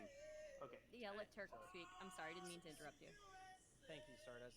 So, Valencia, I'm genuinely curious. If we were to spend less money in U.S. spending, assuming PrimeCayes timeline here, when it comes to Syria's ability... Which timeline, to be specific? I'm sorry. Prime, I think, says that the Twin Towers happens and we decide to not do what we did in the Twin Towers. Okay. Right? Is that okay. accurate? I understand. Cool. Yeah. So, what would you want? You're the only Syrian I have access to at the moment. What would need to happen in order for the Syrians to not get nuclear subs that are apparently not a big deal when it comes to the global scale of nuclear war? What would have to happen to prevent Israel exists for that, by the way. Israel and Deir ez-Zor, they literally just bombed the nuclear factories or nuclear plants. So having nuclear weapons in the Middle East is just like out of the question, right? So what I'm hearing from that is, assuming PrimeCayes timeline, as long as we provided the same amount of funding to Israel, we're good from a Syria nuclear standpoint. I mean, that is military intervention in a sense, or not? Like, do you have to actually deploy troops to consider a component. Because like $735 million yearly is based, bro, right? Like, it's so much money. We don't have to talk about this. It's basically the IDF, IDF's whole budget, bro. Number. But what I'm trying to say is, in order to keep no nuclear missiles flying, we have to provide Israel with what we're currently giving them to prevent that from happening. You guys are fucking crazy. Israel, but like, I'm enjoying this. I'm just this is the fact. What the fuck? Just like with Syria. Let me answer Hans. So the goal is to not have nuclear war and to prevent other things from happening. We could talk about other things, but I was saying from a Syrian perspective, because he's from Syria. I'm trusting him on that. What would it take for... Who is hiding their nationality on this panel? Hey, man. Hello, I am secretly a member of Germany. Look at this. This costed me 400 euros, okay? 400 euros. We got it. Most expensive passport in the world. Hello, everyone. My name is Hans. I love Germany. I am very, I need you to do a salute, a proper German salute. The Turk is impugning the nationality of other panelists, and that I need you to do a proper German salute, please. Me, and I am very was my point and I think we should stop the immediate defamation of other panelists. Let the actual. I'm so sorry. Keep going. I tried to contribute something to the conversation. Yeah, you did. You're Thank saying you. something I assume Thank you, Turk, for actually literally trying to deal. My whole conversation's gone. No one wants to talk about what I want to talk about. It's fine. I'm sorry. No, it's fine. No one cared. But, I would love to talk about how the military budget was fucking misallocated. Absolutely. Yeah. So okay. I'm thank you. I'm trying to identify. Do we have a spreadsheet that we can look at together of the military budget? You should put it down. Okay. All right. Basically, what I'm trying to say is making the sole woman on the panel. The recorder of record, very no. Oh my she God! requested an Excel sheet. Usually, the one that requests it should start doing it. What is happening here, Alex? I promise we do better. This panel is usually better than this. Prime, this is the best panel I've ever been on. I love. Oh this my so gosh! much. Oh, I'm sorry for interrupting. I didn't mean it. I'm sorry. Fine. Turk, finish your point. Then we're gonna go to what's his face? Phalanx and Alex. My entire point is, if we go with Prime's hypothetical here, if we want to prevent Syria from having nuclear subs, we do have to remain our funding towards Israel in order to keep that aspect of our domestic or foreign intervention funding going. right? Yeah, here is the thing. Sure, this is a very minuscule situation, right, with Syria and Israel, because in Syria and Israel, it's a continuous war. We never actually But signed we a peace provide a deal lot from of like money to the Israel. last century. Here is no, hold up. It's not only that. You're not a person unless you're acting. Because if you wanna talk about nuclear heads and whatnot, nuclear heads exist other places in the Middle East, right? So it's like the idea is to not let anyone have access to that idea, right? Israel itself has nukes, you know. So I mean, so the idea is not just to fund Israel and that's it, right? No, you want to help out, right? Because people are suffering.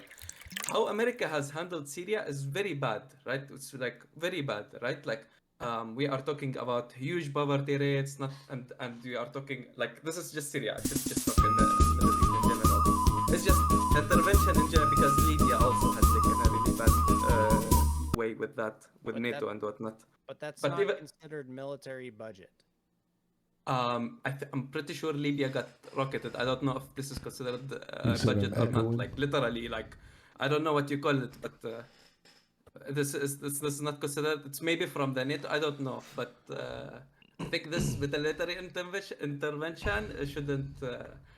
Should if it would be something, it would be just to push for more social democracies or more what do you say, liberal values, right? This is if you just give money to Israel will just like make more illegal settlements and make more ethnic cleansing, right? Like what shit and that's what's unfortunately happening, right? So if you actually want to spend money, right? Yeah. I realize it looks like I'm laughing at what Valencia is saying. I'm laughing at something completely differently. I want to make that very clear. Not like ethnic cleansing. I was not laughing at that part. You are laughing at this. I will tell my mom. Clip and ship it, chat. We got him. PrimeCayes exposed. We got Hans. I'm pretty sure we are all on Palestine's side. Oh boy, so, let's go to Phalanx. Shut up! Human rights based. God, you guys are terrible human beings. I hate you all. Phalanx, go ahead. And then I hate you too, Prime. So I think it's important to note, like after World War II and after the Cold War, right? Like the America is essentially the world's last superpower. And Prime was onto a good point to where the whole point that our military is so large is to project power very quickly. And while JJ made a good point where it's like our nuclear subs kind of do that, but there is different types of like projecting power, right? So like a good example of this is anytime some shit goes down to the South China Sea, right? What do? All right, we send the fucking like nuclear carriers out there because that's an excellent deterrent for the region. Is a good example. So while just militarily, like you could kind of get by just with nuclear subs and getting rid of everything else, that kind of ignores all of the other benefits that the United States has from having a super gigantic military, whether or not it be like geopolitical or economic. So it's for instance, one of the good things that the United States gets from having such a large military is it instills confidence in the United States, and it's one of the reasons to why we're like looked towards as one of the the last superpower of the world. And everybody uses our currency. Like it's because everyone's really confident in our ability to like continue to persevere on, and that obviously has its own set of benefits that we have just from having that large of a military. What do you mean? Are you talking about the last superpower in the world? There's always going to be powers even after I'm just doing my best the here. United States will cease to exist. Well, I don't think he meant for all the time. I think he means current. Yeah. No, but Dan raises a really excellent question. I think this is like a really cool thing in terms of geopolitics, in terms of international relations, right? Right now, the United States is the existing like hegemon of the world power stage. As many people like will probably agree with me, like whether lefties or liberals, we'd probably prefer a more multipolarized international like concept of like say international human rights, international like standing among places. I think I'm not sure how many people on this panel, with the exception of like possibly the Turk and like specifically conservatives, would prefer that the United States is the sole power center of the world, right? We're talking about military spending, but like military spending is like in like when JJ made the very like join Stella Artois about how like we spend more than like everyone else combined. A lot of that's because like we're currently the world power center. So if we're talking about like, would we prefer a multipolarized world where say like the United States and China and the European Union and like whether it's like say like some conglomeration of like say South America or South Africa, all like say like interacting with each other. I think that would be a very interesting like a conversation, interesting like say geopolitical landscape, and I'd be very up for like a chat on that. Like and as a lefty, I would love an internationalism that isn't based on U.S. hegemony. I think that'd be very, very cool. I think the European Union has like demonstrated economically that it's very like capable of like existing on the world stage in a powerful way. I think the like growing democracies, hopefully Lula for the next Brazilian election. Let's go in South America. And democracies in South America could do some really cool stuff. I think like potential say democracies in other like places like say in Africa could like potentially be like play a part in this, whether like in like Australia and Oceania and different places. I think there's a lot of potential for an internationalist concept of human rights, of say like base intervention based specifically on genocide and stopping like horrific like interactions with people. Right now, I say like I support say the United States over China specifically because I think the United States like is slightly marginally better for human rights than China. But I would love a world where that is not the case. I would love a world where internationalism trumps everything. It's not just about nationality. It's about like solving these problems as a globe. Yes, right? yes, nice trees and yes. So, that is what non-Americans want. I'm sorry, but this will like you. This We want will never people happen like you unless to move America forward. Okay, like we like that America has the hedge. Guys, I'm not hegemony, crazy about this subject. but it's been going in the wrong way, and we need to stop neoliberalism and use more like social democracy or democratic socialism. Space, JJ. I mistook you. I thought you, like just so I know whether or not to be mean to you in the future, right? Like, are you like a dem suck like I am, or are you like a tanky? Just so I know. I'm closer to a communist, but honestly, I'm totally down if the world ends up being a democratic socialist. All right, based enough for the first of this conversation. All right. Okay. We can talk later. Yeah. So hold on. Alex is next. We gotta go to Alex, but so we have someone leaving, so we'll let them leave, and then go to Alex. Alex will be the next one to talk after this person leaves. Okay, the next one. None of you motherfuckers. All right. So Stardust, you said you're leaving. Yeah, I'm leaving, but before I leave, I gotta say, are you a righty? Are you a lefty? Do you hate yourself? Well, oh my gosh. We have a solution for you, okay? Subscribe to Prime and your life will improve dramatically. You may have been grooving to the wrong beat your whole life, but this September, that changes, all right? And one of our panelists' lives has improved dramatically ever since subbing, okay? Ever, okay? They've never had their life improve so much. I mean, leaps and bounds, okay? Take it away, Alex. Okay. Thank you so much. Alex. Much obliged to you. I'll actually be taking off after this, but, you know, just first off, Prime, thanks for bringing me on. I do appreciate it. Hopefully I be coming on later on down the line. So here's the thing that a lot of people need to understand when it comes down to, like, the U.S. as far as being a superpower, okay? The U.S., yes, is a superpower. Now, people can say, oh, whether it's a good thing or bad thing. But however, the only two other people that you got to worry about right now is Russia and China, aside from the U.S. Who would you rather have in power at this point? Okay? Because Russia is not exactly a good bargain, and neither is China. However, China is right now gaining upon us, the United States, as of right now. Right? When it comes down to foreign aid that we contribute across the world, okay? Foreign aid is something of a insurance policy. If we don't give to certain countries around the world, those other countries are actually going to seek out other countries, for example, Russia and China. Yeah, I know where she's going. Australia contributes foreign aid.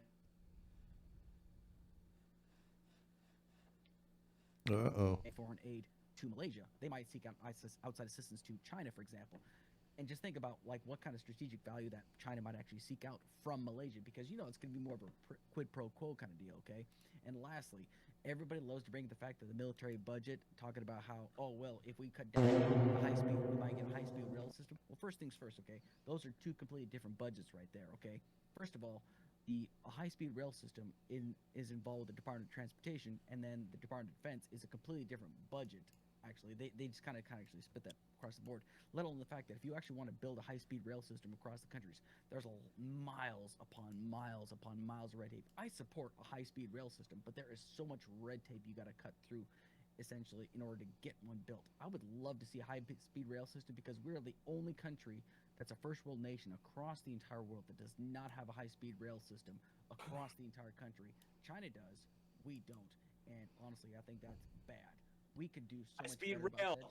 Hell yeah. I'm with that 100. 100%. With that though, Prime, once again, thank you so much for bringing me on. Hopefully I can come on again at a later time. But we'd love to have you. Actually, It's Republicans, so the idea that absolutely. they're Great evening, targeting the Democrats. Great morning. That is. Y'all take care now. Have a good one. So, okay. And I guess we'll. All right. So, I'll let another person. Okay. Thanks so much. We are going to. I thought. What's his face? Hans here, right? What's his Aryan face? Hans had an interesting. What are you having trouble hearing? No one really cares about my hypothetical, which I thought was interesting, but I guess not.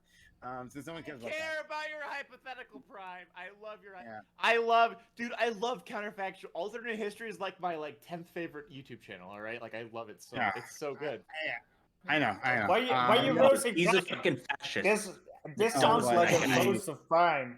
He's a Yeah, fascist. my coworkers will look at me pretty angrily if I go and start saying what if situations in history. Would they? I'm pretty sure they wouldn't. But the point is, okay, look. So we could just talk about something else. Oh, Stardust, thank you for the raid. Stardust, thank you for being so kind as to raid the channel. Means a bunch. Yes. Yeah. Thanks for the raid. Before we move on, can I say something?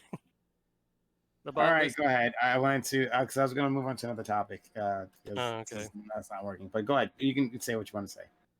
No, so I see a couple people on here that were arguing against reducing the U.S. military budget at all, and they call themselves leftists. What the fuck stupidity is that? Do you know what you're arguing for? I think it was you. You were one of them, Hans. Is that what you're saying? Oh yeah, you if you want to do this, yeah. Yeah. What would you? What do you mean? Wait. As a leftist, what? You asked me a question, and I want to answer it. So specifically, the United States military budget, most say institution of the United States, a government, increases in funding every single year. We want to talk about how much we're spending, how much we want to spend on other stuff. I don't like the idea of our government functioning on, because we're spending money on X, we can't spend money on other things. I think that's a very dangerous mentality. But that's just true. No, in regards to public spending. No, that's not true. That's not true. Wait. Yes, it is. Wait. No. Yes, it is. No. You guys could still be fucking the world power and make your own country. You could give them all healthcare. You could end all homelessness. You could do everything to make your country the way you think. The way you think the country actually is, even though it's not. You know what? I misread JJ. JJ, I what you said was pretty fucking based. I agree. Is there a limit as to how much money that the United States government can spend, can print, right? Absolutely. So true. But is there a difference in terms of we can't why we can't spend more billions on infrastructure, why we can't spend more billions on homelessness, why we can't spend more billions on a robust public healthcare system?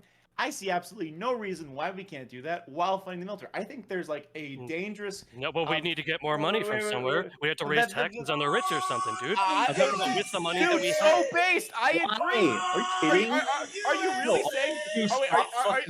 Are you for a year? That's what I'm saying. Yeah. Are you wait. God, Omni slap. Okay, I love this so much more. Are you trying to say that I'm not for raising taxes on the wealthy? No. Okay, cool. No, but all I'm trying to say is we can fund all these programs then, right? So the existing military budget, again, I'm not the biggest fan. If they're increasing it every single year, I think everyone from JJ, from Valency, from the Turk, from Chinchilla, from Captain Jones, Literally everyone on this panel says we should do this smarter. Virtually everyone on this panel says we should probably audit the Pentagon to make sure like where that money is going, to make sure that's like being sent to the best places.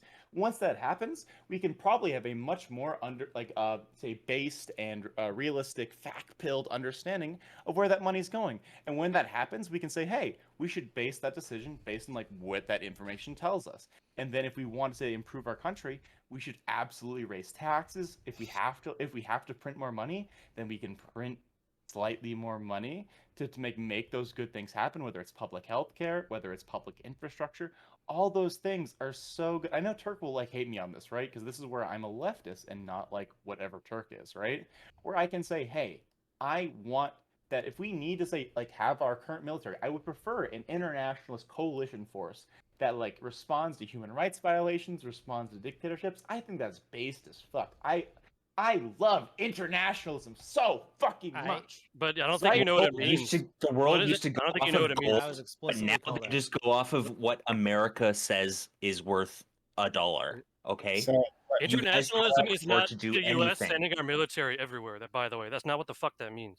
Which is why I literally suggested that we have a more You know what that internationalist-based military effort in regards to like human rights violations. Are you okay? Like, what does that mean? Wow, Wait, what does that mean? Hans, I didn't realize What does that mean? before the Iraq War. Is there something inside your ears that like stops you from like hearing what I'm saying? I No. literally said I don't. I hear dumb shit. I hear dumb shit. that's coming I out of your hear mouth. dumb shit. I hear Yeah. U.S. everywhere. I He hear asked- shut U.S. world hegemon. Yeah, okay, yeah, be a child and fucking mock me. Go ahead.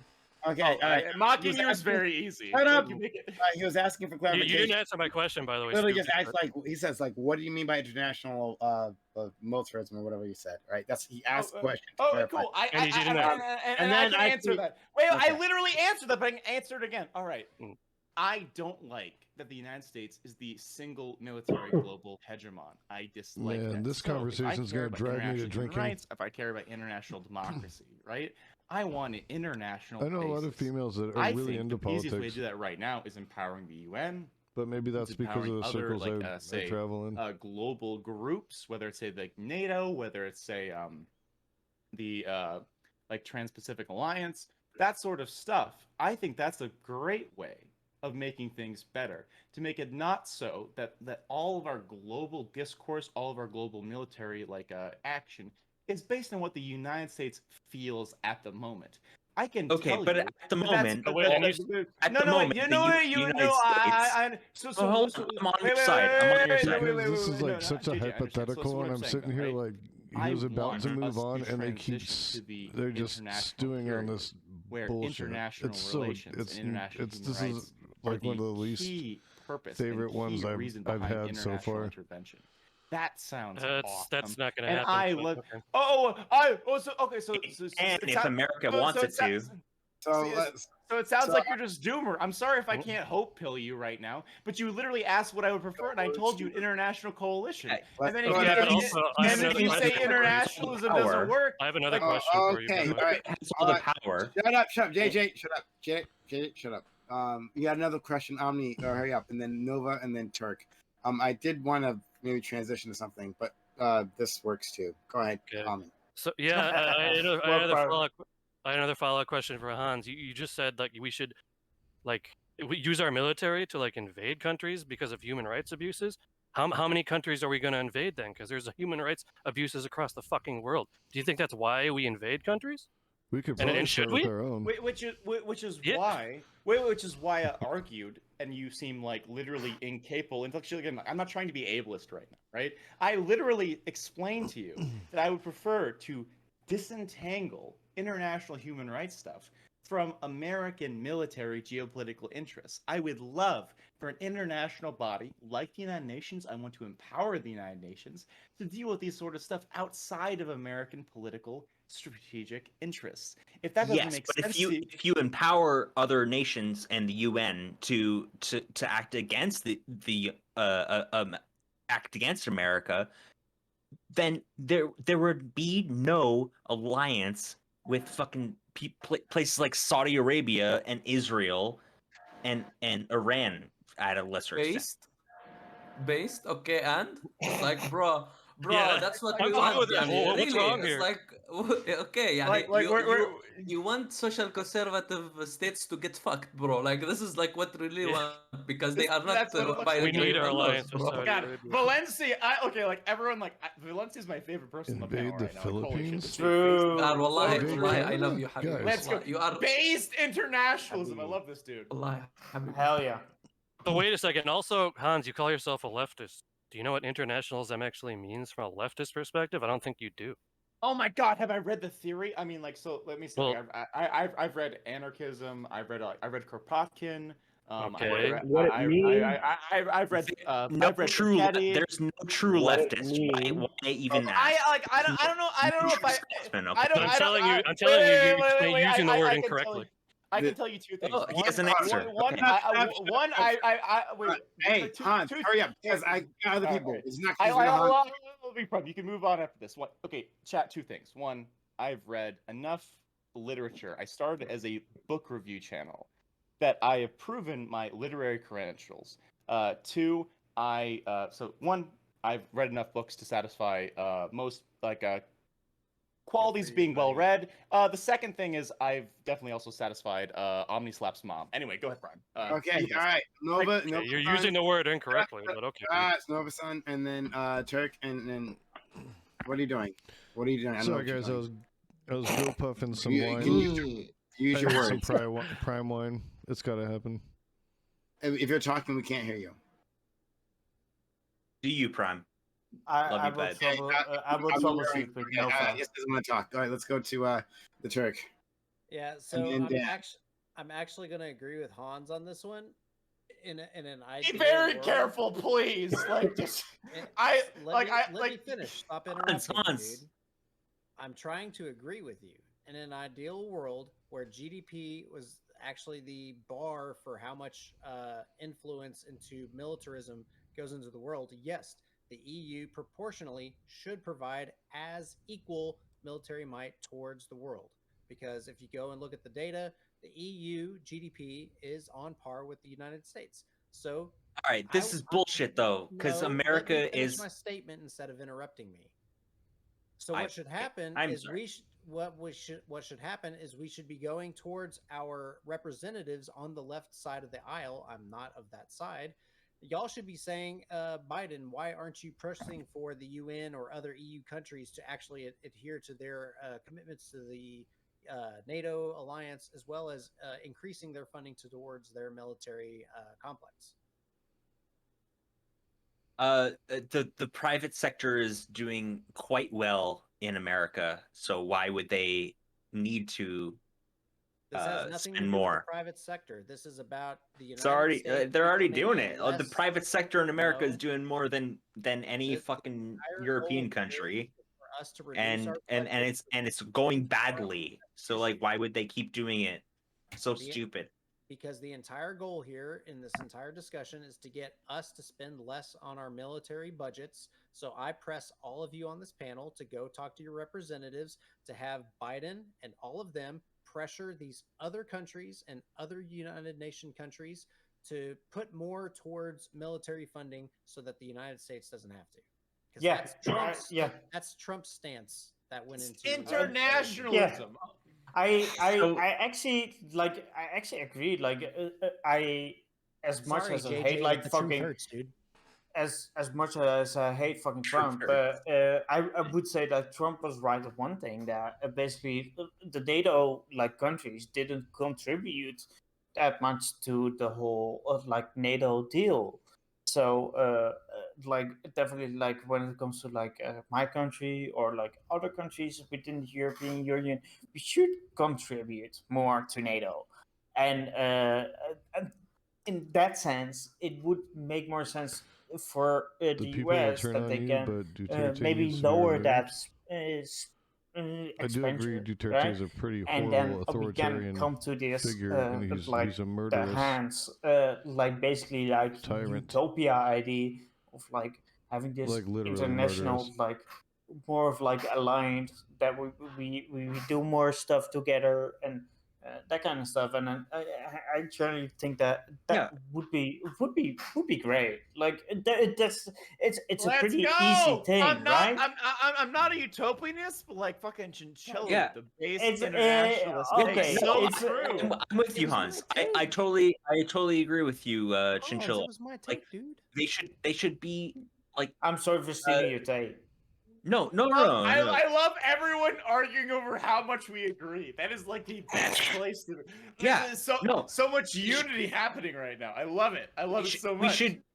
We should be working together to stop like jihadists and also whatever the fuck China's doing.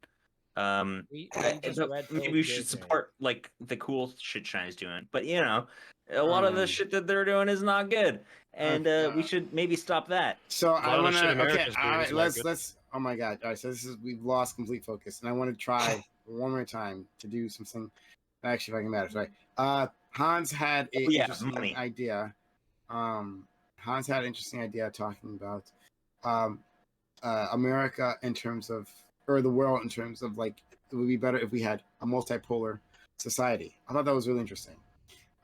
So would it be better if we had serious rival powers to the U.S.? Yeah, there is right. Yes, definitely. Yes. Go ahead, Phalanx. No, it definitely wouldn't be for the U.S. Like, so we Not have to for the U.S. I mean, just in general for the humanity. Fuck. So like, this US is kind of and China hard right to now. like. It's kind of hard to say, right? Because like, it really depends on, like, fuck. So if there's a utopian power, right? Let's just take a really extreme example. And this utopian power, like in this particular case, would it be better for this utopian power to have more influence, whether or not be military influence or like economic influence on the world than the United States? Yeah, sure, probably. But when it comes to just the hypothetical, fuck. So like the EU was brought up, where the EU per GDP should have an equivalent, like together, like a military power to the United States, something like that, right? But I don't know how this would really work, because like if the United States and this particular EU like coalition or whatever comes into conflict, now you have two rival powers that just kind of don't get along. Like I don't know how this would work when it comes to like conflict, where like these two major parties are just like, no, we don't agree, right? Turk next, and so it's pretty straightforward. Hans has been an advocate of using the UN. If we pool all of our resources, the US providing $10 trillion per 20 years, the EU putting in $10 trillion per 20 years, and then of course we hope that China puts in the other 10 trillion towards the UN. We could have a equal stake in what is going on in the world per GDP, and that should be the ideal utopia that Hans wants, right? Yeah, but why would like the United States like give like 10 trillion to the UN if the UN's going to operate in interests that aren't in alignment with the United States? Because we hope that the UN's going to do the right thing. Right. So, yeah, but like they can't guarantee that, right? No. Phalanx. Phalanx is like has like raised faith in the UN. So JJ and like Phalanx are both raising very like good questions. So specifically, right? There are going if we operate on an international basis, there are going to be decisions that specific populations do not like, right? I feel like that's a very clear thing. We currently exist under that system. In the case of the Hans, come on. No, I'm being consistent. Where it's like the United States is making decisions that some powers do not like. I can completely concede that if the United States cedes power as the global hegemon, that the international conglomeration will be less aligned with U.S. interest. But like my lefty ideal is that if we have an international conglomeration that's focused on human rights, that's focused on democracy, that will be superior to the existing system of the United States in regards to the United States sometimes supports democracy, but as demonstrated by JJ and other people on this panel, that sometimes we make unsavory alliances with people who are not democratic, in this specific case, Saudi Arabia. So I understand the problems, and so I am, and I know someone accused me of being someone accused me of being utopianist, and I am profoundly unutopian in terms of my worldview. I can very much say that there will be some problems with the international system, where the majority is supporting something, that a specific, very damaged minority might say this is a very big problem.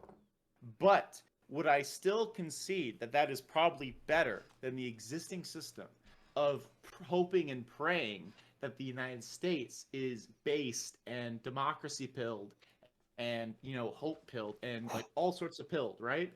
I have to say, go ahead. I have to say that was a super based opinion by a 17-year-old. Like, for your age, dude, you are super smart. True.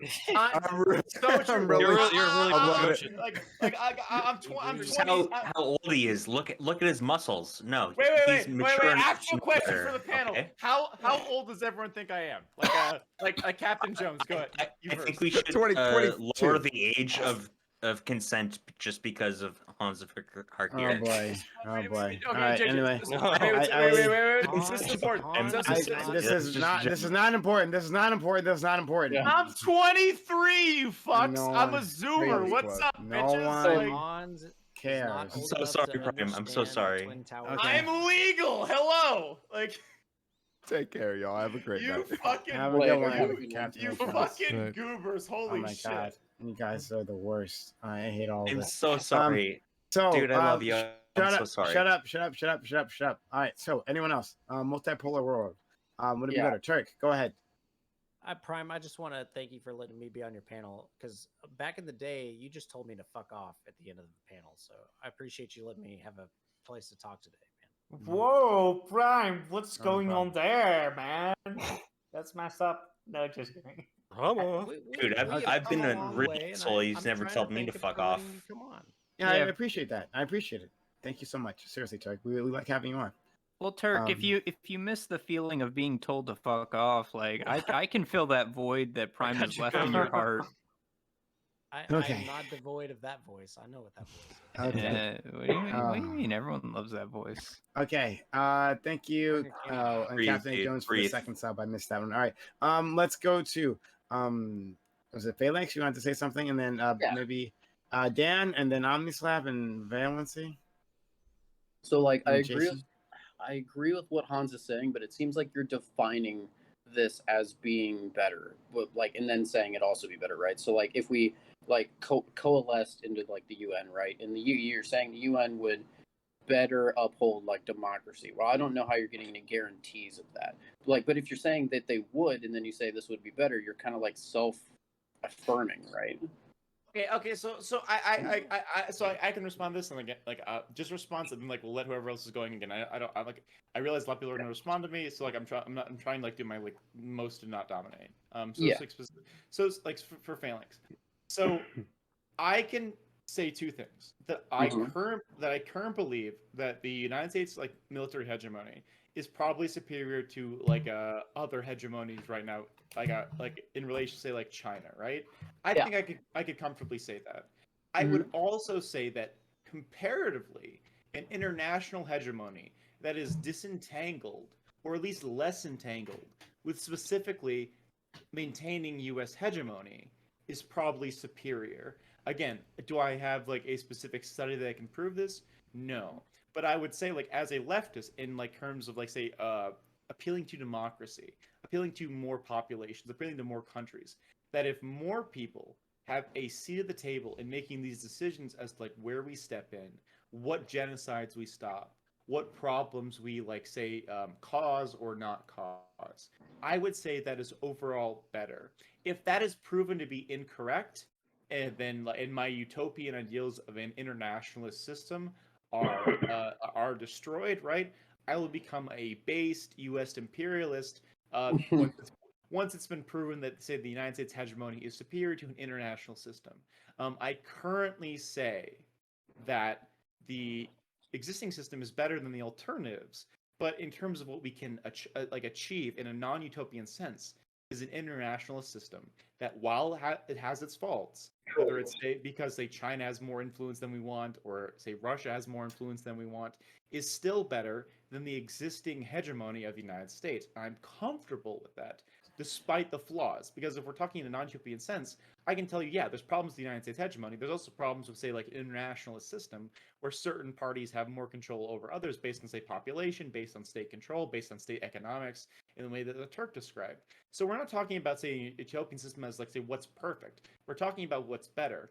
And until I've been proven otherwise, I would probably say that an internationalist system based more specifically and stringently on human rights, on economic output, on, say, care for like human beings is superior to an existing, say, hegemony of supposed democracy and human rights, but is extremely linked to United States hegemony, is superior. And if that's disproven, I'll bite that bullet. I'll eat that. I'll apologize on Twitter. I'll apologize on stream. But right now, that feels like that's better to me.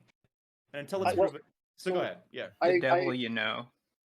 I don't want to dominate either. So I just feel what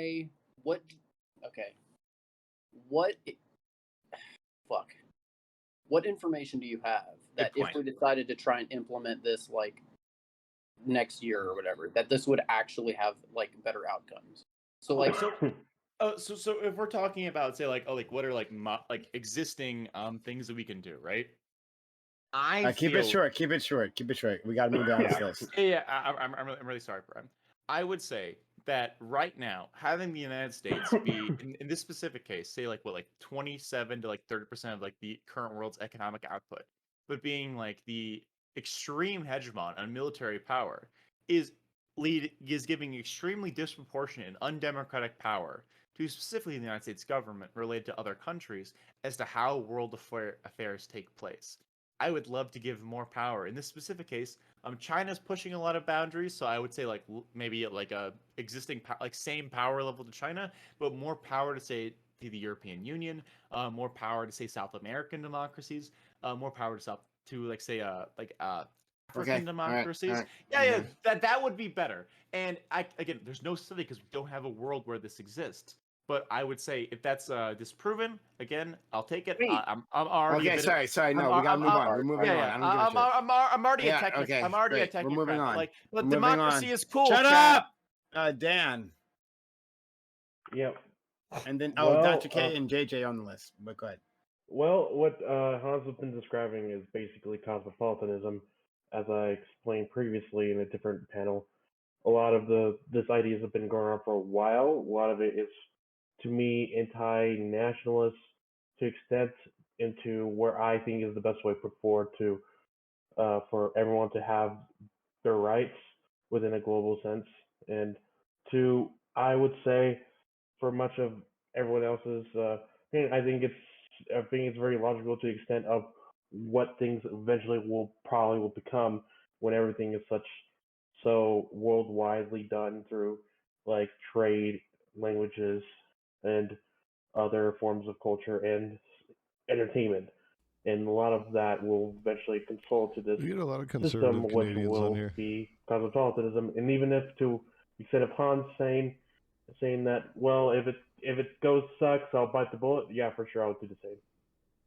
Okay. So can I respond to Dan? Okay, a quick response. Then we go to Omni, Valencia, Jason K, JJ.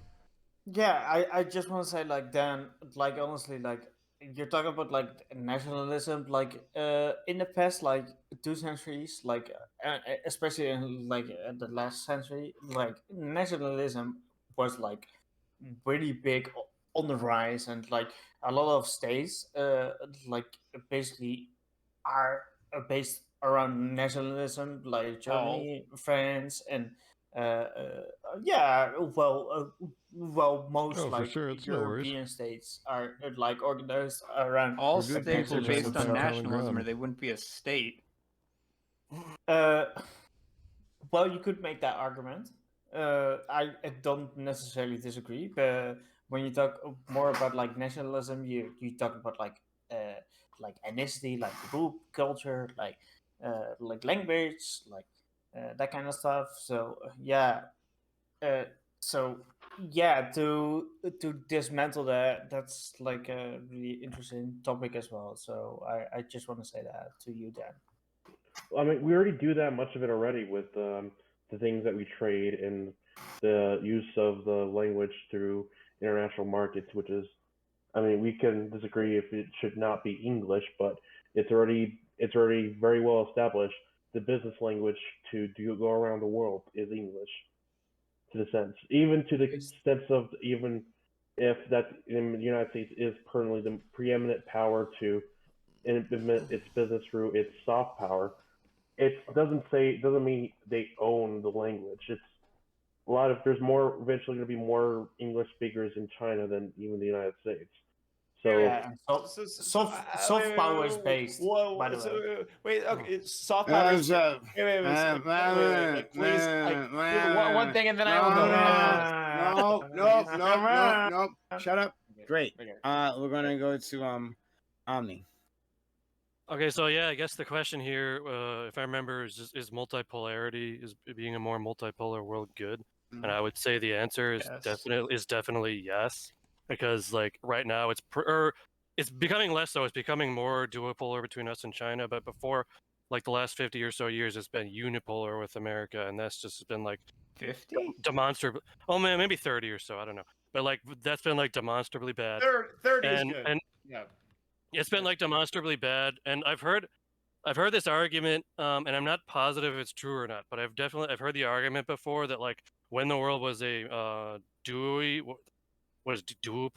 the two polars between us and the duopoly. It was duopoly. Bipolar. Yeah, that's it. Yeah. When the world was bipolar between us and the Soviet Union, the quality of life of Americans, for example, was way better. And I've heard it theorized that the reason for that was that because we had to compete with the Soviet Union, and so like our businesses in America had a lot of reason out of fear to like actually make the lives of our citizens better, because they had that fear in the background of us turning to communism if our lives were shit. So they gave us more higher wages and unions and all this shit. And now that's they didn't give it to us. They just didn't fight back against it as hard. Yeah, they didn't fight that hard. So like ever since the Soviet Union collapsed in 91, we've seen wages and living conditions and all that have all gone down like pretty rapidly. So I think that there's a pretty good argument for that, honestly. Okay. So I guess okay, sorry. Wait. I'm still listening. I have to piss again. I promise I'm listening. All right, go. Okay. All right. Yeah. Good. So just a... no. Valencia is the next person, right? Well, go ahead. Yes. So I have a question. Like, don't we already have the like veto vote and stuff like that, where America isn't like yes, America is the most powerful, but yes, America is also dependent on others, and yes, America can't get away with everything, right? Yeah, this is the first thing. Second thing, I think I actually prefer America to be the only like in power rather than America. I die to have see China or some communist or totalitarian country have equal power to a country that has two states. So I actually prefer the world become USA, and there is actually two They're not parties totalitarian, that are by the way. They're authoritarian, but okay, go ahead. Sure. This That's semantics. Say that while they are culturally genociding Muslims. Okay, nice, very nice. Yeah, cool. while we're genociding fucking Latin Americans at the border, get fucked. Okay, anyways. Yeah. Go ahead. Go ahead. Come on. Okay. Well, gentlemen, we are. I mean, we got to get fucked. Hold on, let's just shut up. Valencia, get your point out. Okay, yeah, it's just like I think having a two-party state is much better than one, you know. So yeah. Okay, Jason, Dr. K, then JJ. So I think we do need to have a more polypolar world. I think that when we do, what happens is there's more competition. The countries have more incentive to do better by their citizenry, to better educate their citizenry, to better prepare them for a world that's bigger than the country in which they reside. I also think that that power pool allows for other political movements to take root in countries where we've got a duopoly of systems like we currently do in the United States. And I think that that's a perfect way to push if we're talking about the fact that, you know, I don't know, at least in the US, it doesn't seem like our duopoly works. when you have a polypolar world, there's more tensions within the country to try to create those changes. So you're going to see a possibility for those parties to be able to come more to the forefront and for them to have more of a voice. I think that's important. Yeah. Thank you so much. Yeah. Thank you. Dr. KJJ. So hi, I've written some papers on international relations. Essentially, I am deeply against the concept of a monopolar hegemonic system, and I'm against sort of the liberalist, and this is liberal not in the Democrat or Republican sort of way, but liberal as in the theory How of the fuck am I international gonna follow relations. her?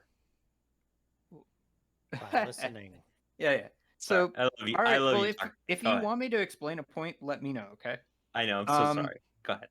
Essentially, liberalist as a international theory of relations puts forward that through, and actually, I think it was Dan who was specifically saying this without saying it, through the intertwining of things like international trade and through cultural exchange and globalization, that the various countries of the world will become so deeply intertwined with one another as to make things such as war impossible, and we'll all get along and it will all be kumbaya as we work together for the betterment of humanity through the various institutions we have created to facilitate this international cooperation. I take the very opposite stance, whereas I believe in a realist point of view when it comes to international relations. Realist being that actors understand that they are in essentially a prisoner's dilemma. They want to gain as much power as possible to ensure that the other guy does not gain as much power as possible. How do they gain that power? Well, sometimes it can be through cooperation. You work with, I'm going to come up with two fake country, or just two random countries here. Estonia works with Uzbekistan because they mutually want to get ahead of Russia. It's not because they like each other. It is because they're acting through a realist lens and want to gain an upper hand here. Now, the advantage of a monopolar world is this: there is stability, there is peace, but the peace that is created is a false one. It is a violence peace. If someone, Omni, I'm on your side here. Let me explain to you, okay? So the problem with this false peace is that anyone who acts or tries to set up systems outside or contrary to this false peace that is created is violently and aggressively suppressed as fast as possible. And it doesn't necessarily even mean that you are against the current hegemon. It only means that you need to be acting against the current hegemon's rational self-interest. If you stand in the way of something they want, they will crush you. They will do it brutally, they will do it fast, and it will be seen as righteous. Now, do I think that the US is a good hegemon? Not really. Not so more than any other hegemonic state, but the issue is this. No hegemon is going to be your friend. It is a state that is there to increase its own power. That's what it is there to do. It doesn't matter if it's China, if it's Russia, if it's fucking Sweden or the Netherlands, it's still going to try and extend its own power as much as possible through any means necessary.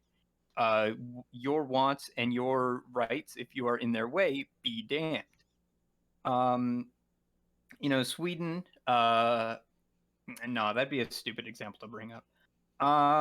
But essentially, I would not trust any hegemonic state. And the fact is that you want them to essentially keep each other in a game of checkmate where they keep pushing each other and pulling each other, and the game never truly gets resolved, because when the game gets resolved and you get this monopolar system, any sort of subversive view is going to be crushed until it eventually reaches a boiling point where you have a systems-wide collapse. Very famously, I would say, for anyone interested in this topic, read up on Francis Fukuyama. He talked about in when the Soviet Union fell that we were at the end of history. Exactly, that liberal capitalism had won and that there would be peace and love forever now. And we see as you can see, history and the ongoing changes in our political environment never change, and hegemons don't like change because they're the ones gaining the most from systems as they are, and will try to preserve things exactly as how they are, and ensure that no change occurs. So I'm not really sold on a single hegemon, on a U.S. hegemon, or on a liberalist theory of international relations. So would you think that like having like NATO basically being the hegemon, intertwined with all these different countries, would that be better than the current state of like the US? NATO is the hegemon. I mean, essentially, the US is the hegemon, right? And NATO is a realist tool of alliance, so that the countries aligned with the US, so standing at their side, can get what they want. But like Dr. K, like I feel like you'd have to admit that like we'd prefer, in regards to like if there is a single hegemon. I feel like every person on this panel, with the exception of like certain nationalist conservatives, would say that we'd prefer an internationalist body that like determines this, right? Like international like coalitions, international like worker states, right? Very, very poggers, very, very based. International workers states? What are those? Okay. Okay, but like memes aside, right? Is it not better that we have more of the global population in this specific instance, like more like a billion like plus more people, like in interaction with how like the hegemon exists? Would we prefer a hegemon? When does the U.S. have to listen to them? This is literally a question. I feel like you're either being bad faith or you're not understanding. Would we prefer a hegemon where say like how many people exist in the U.S.? Like 330 million. Would we prefer a hegemon that exists of 330 million people, or we would prefer a hegemon that exists of say like 1.6 billion or like 2 billion people? Like I feel like here's the thing: any hegemon What's the difference? Any hegemon that exists is going to set up international systems to exert its power. There is no such thing. We know that, so there's no such thing as an isolationist or like nationalist or self-centered hegemon. We're talking about globalism. We're talking about better versus worse. Like I feel like this is a like really basic question. Better for who? Wait, better. We're talking about democracy right now. Yo, Hans. Dude. She's not your enemy. We're just I know Dr. K. Dr. K is like an acquaintance. So like, but like really, like She's my friend. Would I prefer like an international body that represents every person on the planet? Yes. But on the road to that, would I prefer say NATO over the United States? Yes. Would I prefer say the United States plus the EU? Yes. Would I prefer the EU? Actually, I'm sort of a believer in national sovereignty. So I don't know. I'm kind of on the other end of that spectrum, mate. So you'd prefer the U.S. control all like have the strict cultural like and like military and economic hegemony? The U.S. was well. That's the thing. Yeah. That's the thing. Is essentially if the U.S. had exactly your ideals, you would be for it too. If the other bodies at hand were against what you wanted, right? It is the fact that these bodies you are bringing up, such as the EU, agree closer to your ideology that you are being like, yes, bring them into the fold, listen to them. Would you want, let's say, this new Afghanistan run by the Taliban, and would you want Saudi Arabia weighing in on our national decisions and our international decisions and helping us draft foreign policy? So am I for good things and against bad things? Absolutely. But as a general principle, would I prefer more people? Obviously, would I prefer a one world government whose ideology is specifically the ideology of Hans. So true, so based. That sounds awesome. But right now, what I say, having the EU in the fold, having democracies from South America in the fold, having democracies from, say, like the Trans-Pacific Partnership in the fold. Again, you're on the defensive. We're actually trying to think of like what could be better, and you're like, I'm American. I need to do this. I kind of want to balkanize power and break it up and atomize it into its smallest possible unit, rather than expand it. Okay, anarchism aside, like real talk, like real people, like in terms of like solving problems, like so. I would prefer an internationalist body that has because more it does not agree with my ideology. I will now write it off as illegitimate and not consider it. Because I want to split, like, because I want to split the exactly like, one world government is reasonable. Wait. Because I want to split the planet into 1,000 warring fiefdoms. Like, would I write that out? But one world government, that's feasible, guys. That is more based in terms of international, like, understanding of, like, say, like, human rights policy and stuff. That is way better than if you're arguing we just need to turn up the competition between states. We need to make our world even more polarized. Instead of one polar, instead of two polar, we need 1,000 polarizations. That is like somehow 8 or 9 at an international level. Pretty good. Dude, we're pretty much agreeing on everything, and you're making such a big deal out of it.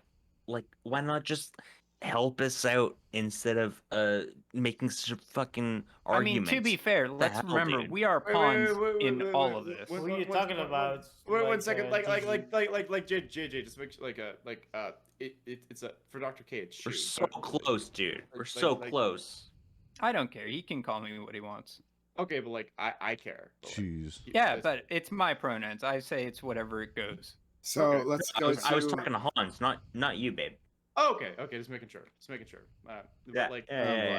if you're mad is that like I'm not for like say like breaking up all the international power structures and having some flavor of anarchism where like 10,000 like poles exist, yeah, I'm fine with it. Well, I mean that's kind of where we are right now is international. No, anarchism. we're not. No, we're not. Are you really pretending that we have 1,000 international poles? You literally just said we currently have a monopolar. Yeah, we call them structure. nations. Oh my god. This feels so bad faith. You're literally saying that, like, right now, even though we've literally everyone on this panel, including you, has referenced the United States as the global hegemon, that we exist as a, like, 1,000 polar state because we have, like, 200 There are 1,000 competitors for hegemony. There is one big ape in the room that beats everyone overhead and gets out of line. I love you. I think you're fucking brilliant. And I fucking love you, Hans. I'm so sorry if I said anything wrong. Whatever. I'm out. Goodbye.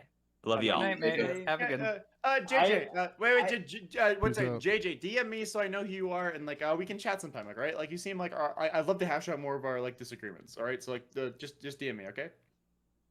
Sure, I will. Yeah, sounds good. I honestly like one of these things that I think about, like when you disband like power structures. Like I'm for anarchy as well, like in the sense that we give people more power, right? But I honestly I think like the EU is like pretty good. I think Mike here went to bed. Or the NATO, in all these regards, is pretty good. I'm still waiting for it. Giving like people in the Baltics like certain freedoms because of the fact that it reaffirms your ideology and your desires, so you like it. No, it gives you what you want. It's not about my ideology. It's about like those countries having their own freedom to determine their own like path. And basically, if we as long as it agrees with the U.S. All right, what would if I was a Catalonian? No, listen up. Or if I was let me talk. That's what I'm arguing for. Super nice. Shut up. Chinchilla, go. So if we were to disband all these like power structures and stuff like that, like all these small countries, they can be just be invaded by bigger countries, and then all those freedoms which we like basically don't exist anymore whatsoever. What bigger country would be invading? Wait a second. Russia, definitely Russia, because Russia always had like interest in like the even Baltic without NATO, there would be international circumstances, let's say, that would arise from a Russian invasion to countries they don't even border. Delivered to your house? That sucks. Oh, you know how NATO international doesn't law matter works. because people invade other people. Please, Dr. K, like, what do you? No, what do no, you, but international laws are upheld by those that are the hegemons. That's the reality of it. That's why nothing ever happens in the United States. Ever. Basically, unless the hegemon wants to disobey them, which we have. Basically, it's like international law in that sense is not like a powerful tool to wield, right? That's something we can all agree Yeah, about. I don't know. This one hasn't So been why great. I've never had would you him say call like, me to find out where oh, I'm at. international laws can provide the minorities of that country or that certain specific country their rights? No, they won't, because like the basically like the biggest countries will bully everything, right? Yeah. So why what would you advocate for that, Dr. K? I'm not. Like you are. You were talking about international law. Okay, Dr. K, like, so your critique was that like we're too monopolar. There's too much power like vested in specific interest, and then your like solution is to have everything in 1,000 polar I think we need where like to there be is a like specifically multipolar no or a like polypolar overweening authority that can world. stop like I think we need to genocides, be that in can that stop any of place these problems. because you understand why there's like a reasonable skepticism we don't that says, hey, develop or grow. how is this when better there's than no what we have? Because, again, competition. everyone It on happens here, all the everyone time on here critiques with the America US. being the sole hegemon. Every I don't time think we have anyone some on kind here of at this what point I've been thinks that advocating for When is we about don't, 7 or 8, we end up major stagnant. players on the We board. don't and invest in our like citizenry. any of We them don't could do right by intervene. our people. Like, why not? So We there already is a don't stop vested genocides all the time. American interest in Sometimes having they a happen. polypolar That's fair world. as well. Wasn't that basically the case on how like the West shaped the Middle Eastern and the African borders, in which like 7 or 8 empires basically decided to which countries are which? Yes. I mean, this is kind of very dangerous, isn't it? Yeah, very dangerous. Like, Sykes-Picot, thou art a bitch, aren't I? Yeah. No, I'm not doing that, but it's like it can be very dangerous, right? Like you are dictating. Well, what if population seven has. 7 hegemons is bad, imagine what one unchallenged one could do to the Middle East. Damn. I totally agree. Yeah. I absolutely agree. Yeah, exactly. imagine That's that. really That would based. be like- But yeah, imagine that hegemon Yeah, actually my dog changes just started each 4 barking. years, right? Hang That's on. also based. Yeah. That's not how America works. Our international policy pretty much stays pretty consistent from Sure, but I am pretty sure Trump is worse than Obama, even Not though Obama exactly, is though. very shit. Okay, but- I'm not gonna argue that. Yeah, he's an asshole. It's not always And- consistent, though. I don't really buy that. And, like, Okay, so I wanted to point out, like, it seems like we keep dancing around this, right? So, like, if you have, like, multiple powers, like, coalesce into, like, something like the UN, right? Like, could it be better? Sure. But as it was brought up earlier, it's like you go around and you, like, pick up all of these democratic countries to be a part of this, like, collective, right? That's better than, like, one person, which is, like, the United States. I mean, yeah, because you're, like, you're constructing the system to be better, which isn't necessarily a bad thing. But that's what we want to do, though. Wait a minute. But that's not how reality works, right? So like China's going to be a part of that. Russia's going to be a part of that. So if you have an actual system that's set up, kind of like think of the UN. UN's a great example. The UN doesn't really like apply to a lot of the major players. Like the United States doesn't really give a fuck about what the UN says. If the UN says, "Hey, you can't do this," the United States is going to do it anyways. Same with like Russia and China. Like they don't really give a fuck because they're the major players that the UN can threaten to do something, but they're not going to actually do anything because they're the major players. So I don't know, like by default, this isn't necessarily better or worse than what we currently have. Like, and that was my question at the very beginning. You're like, it's you're self-affirming a better system by like purposefully, like basically saying it is definitionally better. Right. Okay. So I can bite this bullet, Phalanx. I can tell you right now that I have zero empirical evidence that say a world hegemon that has more input than say from more people will be better.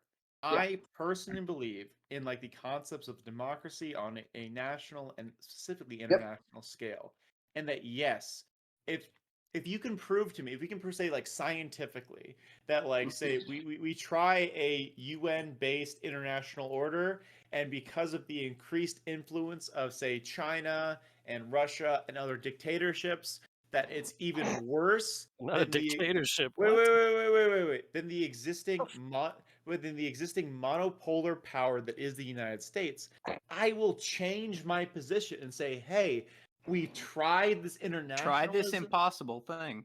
But that's my point, right? Like when it, like I could present to you a single power that would be better than what you're describing. Like if I described like this utopian power that just has like sole authority over the world or whatever, say the United States was like a utopia, right? Then would you concede that that would be better than what you're even currently proposing? Okay, absolutely, but like again, I don't dabble in utopianism. I think I think internationalism with relationships between countries, in this case, like the place that I'm like currently like prescribing, right? I'm talking about NATO plus democratic countries in Oceania, plus democratic countries in South America, plus democratic countries in Africa, plus Asia, right? That is superior to our existing system. If we say yes, if we have a system where it's United States plus all the world's dictatorships, dude, I completely agree with you. That's fucking way. Wait. What dictatorship? Wait a second. Like Chundu Kwan in South Korea. Can I fucking finish? Holy shit, Omni. Oh, right. Is it Hans? Do you not like when people interrupt you? Is that a weird thing for you? It's so weird. It's so weird. Dude, I love you so much. But like specifically, right? Like if you want to say like yes, this thing is objective, I'm trying to demonstrate a realist interpretation of how we can make the world better but again, that a lot of American nationalists will hate me for, where I'm saying, yes, the United States should cede some authority to internationalism. We should cede some authority to international bodies that are predominantly controlled by democratic institutions. But how do you incentivize that behavior? How do you get that to happen? They're not. Okay, wait. If we want to talk about America, like making America more amenable to the UN, we can talk about that, but that's a different conversation. If you're saying, if you are literally saying that it's impossible for America to give up its international hegemony, then not willingly. Wait. Okay, cool. Then this conversation is completely void, and we're just gonna wait till America collapses. Conversation over. You don't have to. I mean, that's what I'm doing. Okay, cool. Then why are you fucking here? We're talking about a better world, and you just want to be like, until America collapses, nothing better will happen. I'm trying to provide a realistic path forward to something better, and you're just like wait, Hans. Why are you participating? But it's not realistic. I just want to say that like when it comes to the US, like honestly, I think the US is ready to kind of give up that whole position because you guys been doing that for like the last like 50 years or something around those lines. And I think at this point, you guys like kind of realize like it's a bit much. Like Iraq, it is under very extreme circumstances all the different things that you guys did. Like, sorry guys, you guys kind of realize like you've been over your head, right? It's like that. So basically, at that point, you basically like Hans. It's take like you guys realize you have to give them a photo. You got to share the burden. So you got to share the burden. Maybe with like European countries, and maybe with some like cool like African nations, Southeast Asian nations that can provide that same input to provide. He's trying so hard not to say China. Yeah, anything but China. Because I'm telling you. Oh my God.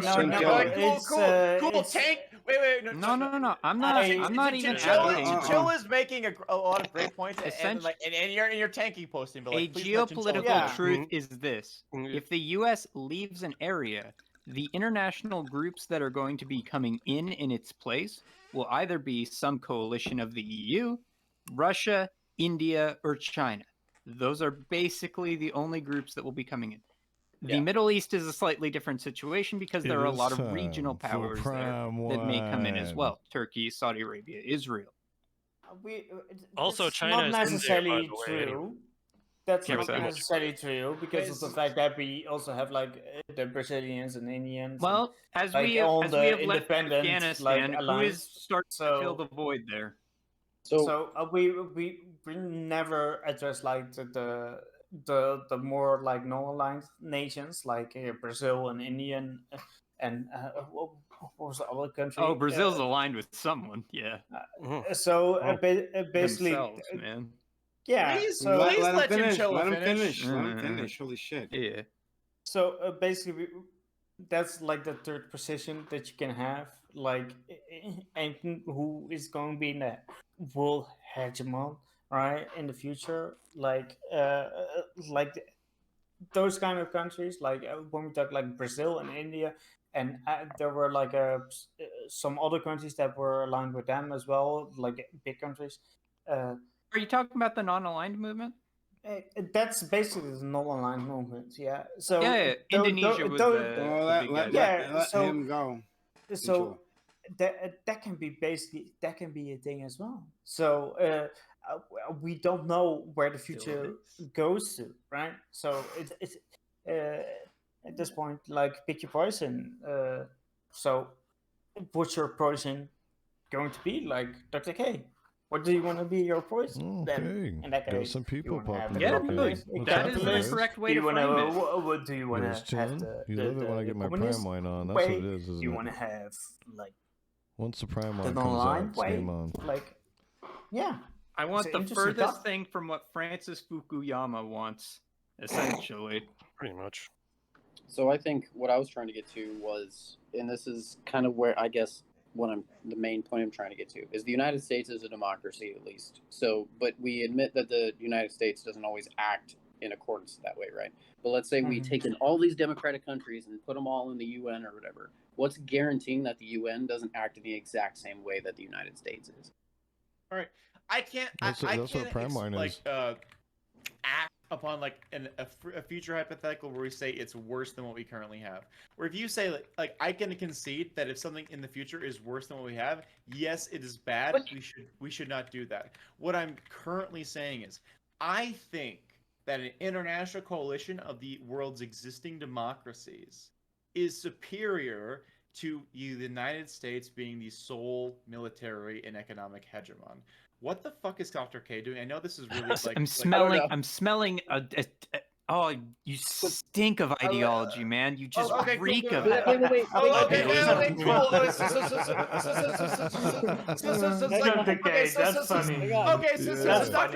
So Dr. K being an asshole, like, anarchist aside, like, I think these things are, you literally advocated for like a 1,000 polar system. No, but, like, again, but, like 7 or 8. But so specifically, right? Multipolar. I think that having this is better than the existing system. If someone can point to me and say, hey, it's better when we have, say, 8 to 9 powers, as Dr. K like demonstrates, then I'd be more okay with that. Right now, if I'm operating from our existing system, I would probably prefer, because again, there has been some arguments made, I think by Chinchilla or Phalanx or someone else, that a single monopolar system How many dabs am I is at, good folks? for quote-unquote stability the world over. So then if I want to improve, say, a monopolar system, then I would probably try and make that monopolar system either more democratic, more accountable, more internationalist, so more people, whether it's the EU, whether it's, say, democracies in Asia, democracies in Africa, democracies in South America, have more of a say inside that system. And I think literally everyone can agree that that system is better than the existing system of American military hegemony. Like please, like, raise hands. Yes, like, yes or no, like, for that, like right now. I'm not going to ordain that with an answer. But that's kind of what I'm getting at, right? Like, Okay. Depends what they're doing. Wait. Okay, so Valency is able to follow multiple points. Everyone else, I can't judge Phalanx because I can't see his face. But everyone else either didn't understand the question or is refusing to answer because they're being really bad faith right now. But like, continue, Phalanx. It's okay. Well, that's kind of my point, being right? bad. Like, it seems like we're acknowledging that we do. Like, You're the one basically misinterpreting my Shut up! pollers. Hold on. So you're basically saying that if it turns out worse, I'd be willing to bite the bullet. And I'm kind of on the other side to say, well, if it turns out better, I'm willing to bite the bullet. I'm just not saying whether or not it would be better or worse. I have no idea. Like, but you seem really confident, but you've also admitted that you have no way to actually demonstrate like why you're confident. There is a way, actually. The fact that America distributes nukes to other like nations, like Germany, for example. Yeah, allies. Allies based. Amazing. Yeah. That's in of itself is a good factor. Like, hey, actually, I want to share power with other homogeneous countries, right? Ally. Yeah, of course. Yes, the Soviet Union does that too. The Chinese do that too. Like, yes, you give nukes to your allies. That is actually a bad thing, making it easier for us to end in nuclear holocaust. Like, what? Wait, to be fair, that doesn't happen, innit? Ever since like we've Hasn't actually happened yet. It only has to happen once, bud. And I agree but with you. it didn't, right, Daniel? It's not in the interest of anyone. Go ahead. Phalanx, finish your point. Yeah, so let's just give more nukes. Shut up. I'm sorry. Finish your point.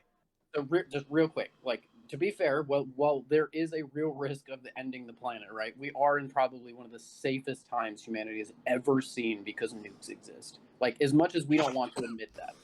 Yeah, fair. Yeah, until it happens, yeah. No, I agree with that. We are safer because of nukes. I mean, bro.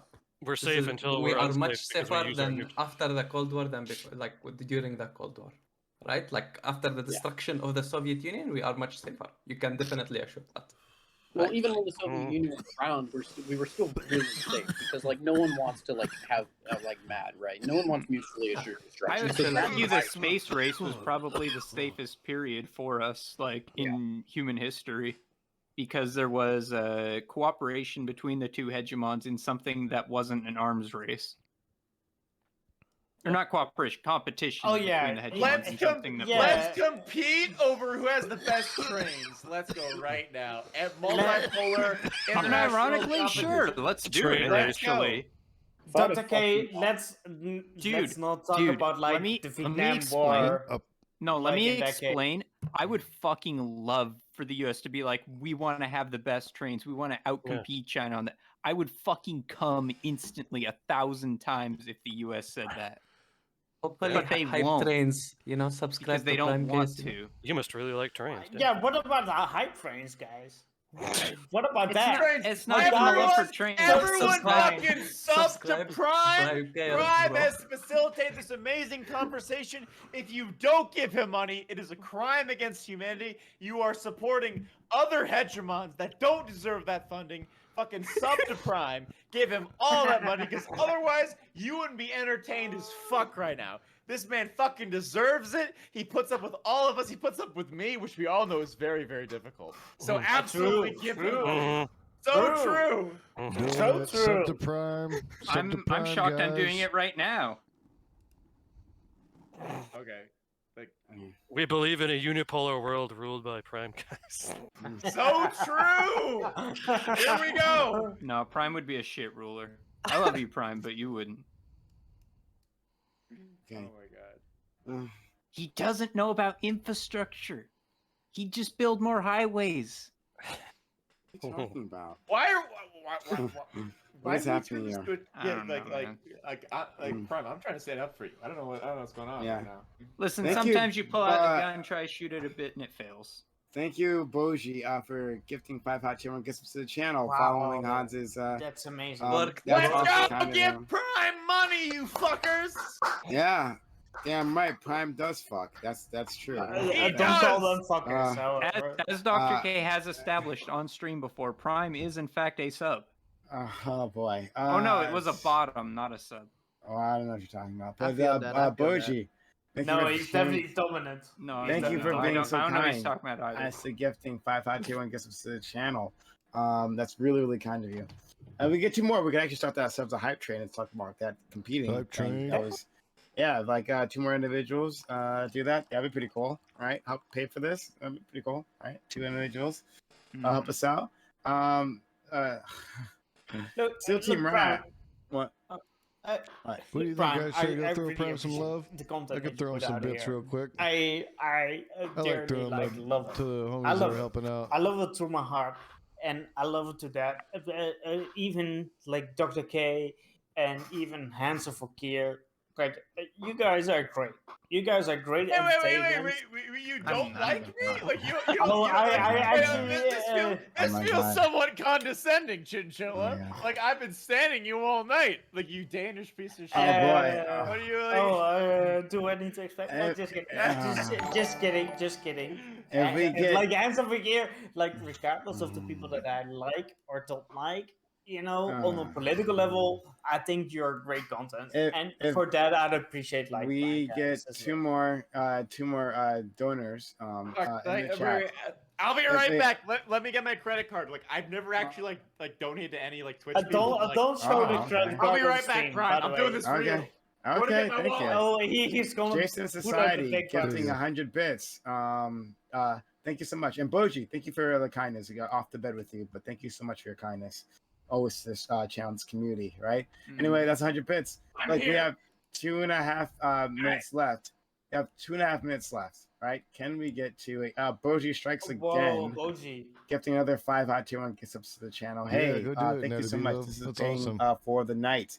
This is allowing me to continue on and do all these things. Naira Sock strikes with 3 subs, or it's 2 subs as well. Amazing Dr. K. Those are reasons to ban somebody. You can have an opinion or have a perspective as long as it's okay, you know we're not being racist and cruel to one another. You know, I would never do that to Dr. K. I have never. It's a sensitive topic for a lot of people. You know, toxic relationship, please. Our opinions on Israel differ 4.5 minutes into a level 2 hype train. 4.5 minutes of hype train. 70% done. 22% left. Thank you, Stephanie Sapp, for getting 245 bits to the channel. Thank you so much. Putting us at 84%. Never mind. Because Hans. Let's go! I did this in real time. I figured out PayPal. Thank you, Human Wrongs. Got you, boy. Everyone fucking sub to Prime. The hype train does not stop because I am a hype train onto myself. You want to talk about infrastructure? I am infrastructure. Fucking match me, you fucking sad bitches. Let's go. He's infrastructure and not universal health care because he gives me hearing damage. Actually does try to match with another 5. Holy crap. Let's go. Let's go. We got to thank Hans of Heart Care. And guys, we have to put some Prime Banking emos in chat to thank all these people, right? Including Hans. This is his first investment to the channel. He's paying for a gift he got from Ambrick, who gifted a lot previously. Thank you, Ambrick, for gifting us up to Hans. And thank you, Hans, for those 10 hot tier 1 gift subs. It's all through you're in a new place now. Followed by Chauncey Extreme with 5 hot tier 1 gift subs, making it 9 altogether to the channel. Thank you so much. Naira Socks, Diamond Hand Naira Socks, because he's so good at picking individuals who oftentimes end up subbing themselves or gifting subs themselves, right? Thank you, Diamond Hands, for 2 subs as well. Now we are at level 4 hype train magically. 38% done. 62% left. Oh my god, my math. 4 minutes on the clock. Can we get to a level 5 hype train? This is how we pay for this, right? Let's go. Go beyond. Plus Ultra. All right, Prime. If I'm quiet for the next like 30 seconds, it's because I have to fight my 4th gym battle for my Emerald Nuzlocke. I'll be right back. All right. Okay. I love you guys. If that hype train ain't done, I'm gonna fucking finish it myself. I'll be right back. All right. On this guy, so him and I can go get some couples therapy. Let's go. We have 3.5 minutes left. 3.5 minutes left on the clock. Help us out. Stephanie Sat strikes again with 1,000 bits. Thank you, Stephanie, being so kind, for investing in this community. That we do all that helps us. You help us make this all possible. Thank you, Nate B. Love for 200 bits. Prime makes my Prime wine possible. Thank you so much. I hope thank he you, knows that. Shad Stacks for 100 bits. Oh wow, everyone's being so kind. Love to see it. Thank you for the kindness that I'm seeing here in chat. Okay, we are at a level 4 hype train, 58% done. 42% left. I know math. Can we get to a level 5 hype train? We're almost there. 2.5 minutes left on the clock. 2.5 minutes left on the clock. Can we get there? Need more heroes in chat. How do you help with the high train? First of all, sub yourself. If you are a new sub, you get 20% off. Now's the time. Jump on in. Invest in this community that we do. We're giving you content 6 days a week, right? 6 days a week we are streaming here. If you appreciate always having that, literally all the time, never miss a stream. If you appreciate that, then oh wow, Han strikes. With 10 hot tier on gift subs. Apparently he finished that gym battle on record time.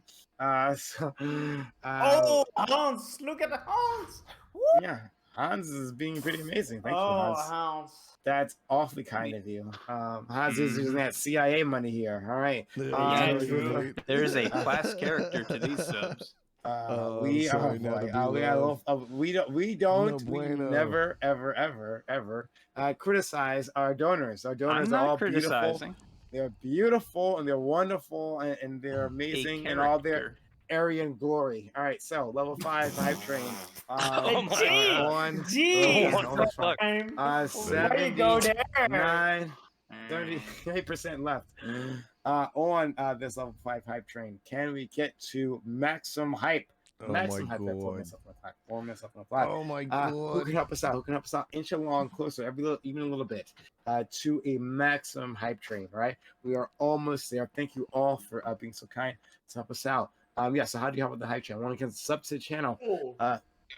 Can we get more Aryan subs? Sorry. Oh my god, guys! I lost one Pokemon, but everything else fucking clean.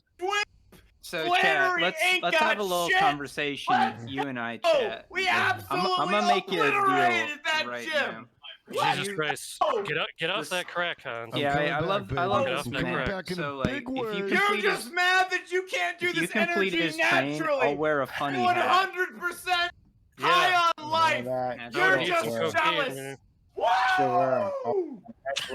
Cocaine is one hell of a Destiny has some challenge. Oh, wow. Okay. Rick well, James. that's all fun. Rick No James. worries, Hans. It's been taken care of. So, thank you, Boji, for gifting another Hot 2-1 gift sub. Shut up, Hans. Any second now, we're about to see what's going on in Dr. K, apparently. Thank you, gifting a Hot 2-1 gift sub to Red Thoughts. I'm gonna go change outfits as well. I'll be right back. Mons, how do I make wonderful. a poll? We're having a dress up party. Thank you, anonymous gifter, whoever you are and whoever you are. No, I think the first one. And wonderful, and amazing. And there's a bunch of other positive adjectives that I'm going to be applying to you in my dreams. Let me dream about you, anonymous gifter. Thank you for 25 Hot Tier 1 gift subs to the channel, putting us at 158% of level 5 hype train. Amazing. Look, we have 2.5 minutes on the clock. 2.5 minutes on the clock.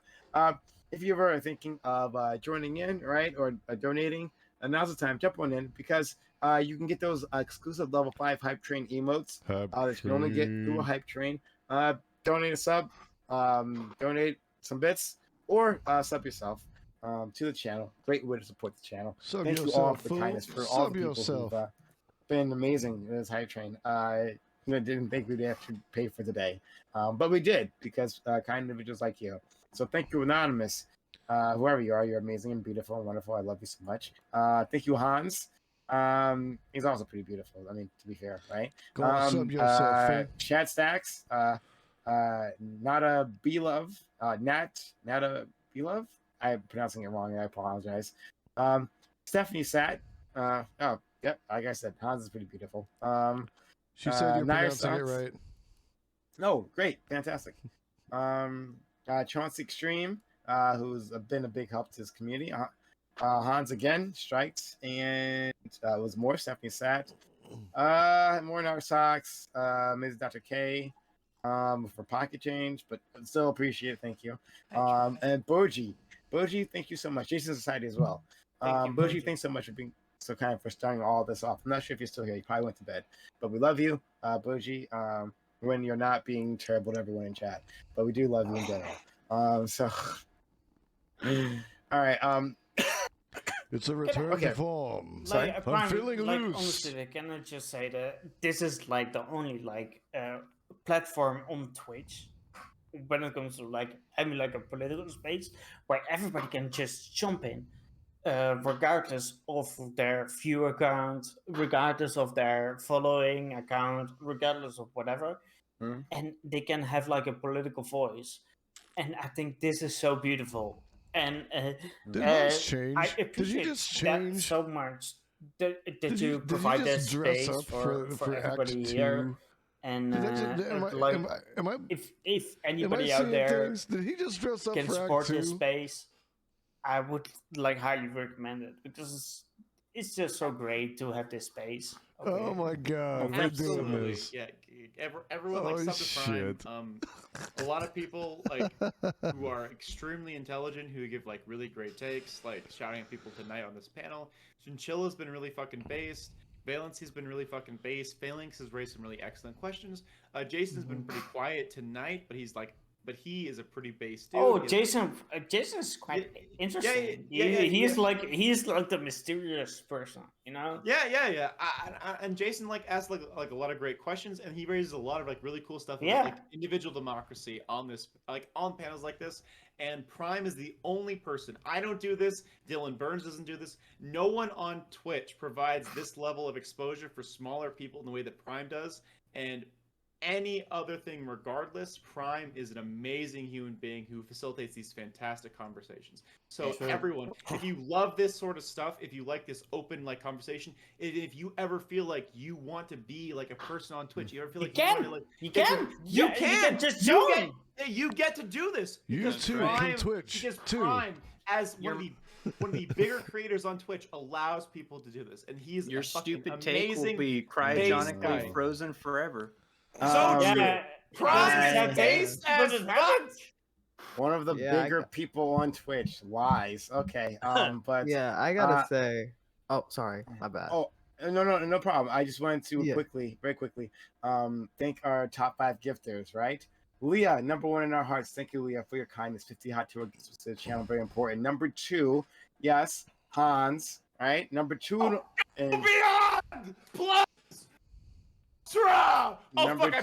I busted a button. Is Turn down your volume, folks. Oh my God! That was such an excellent. Great. I'm sorry, my muscles just like spilled out of my chest. Oh, I don't know.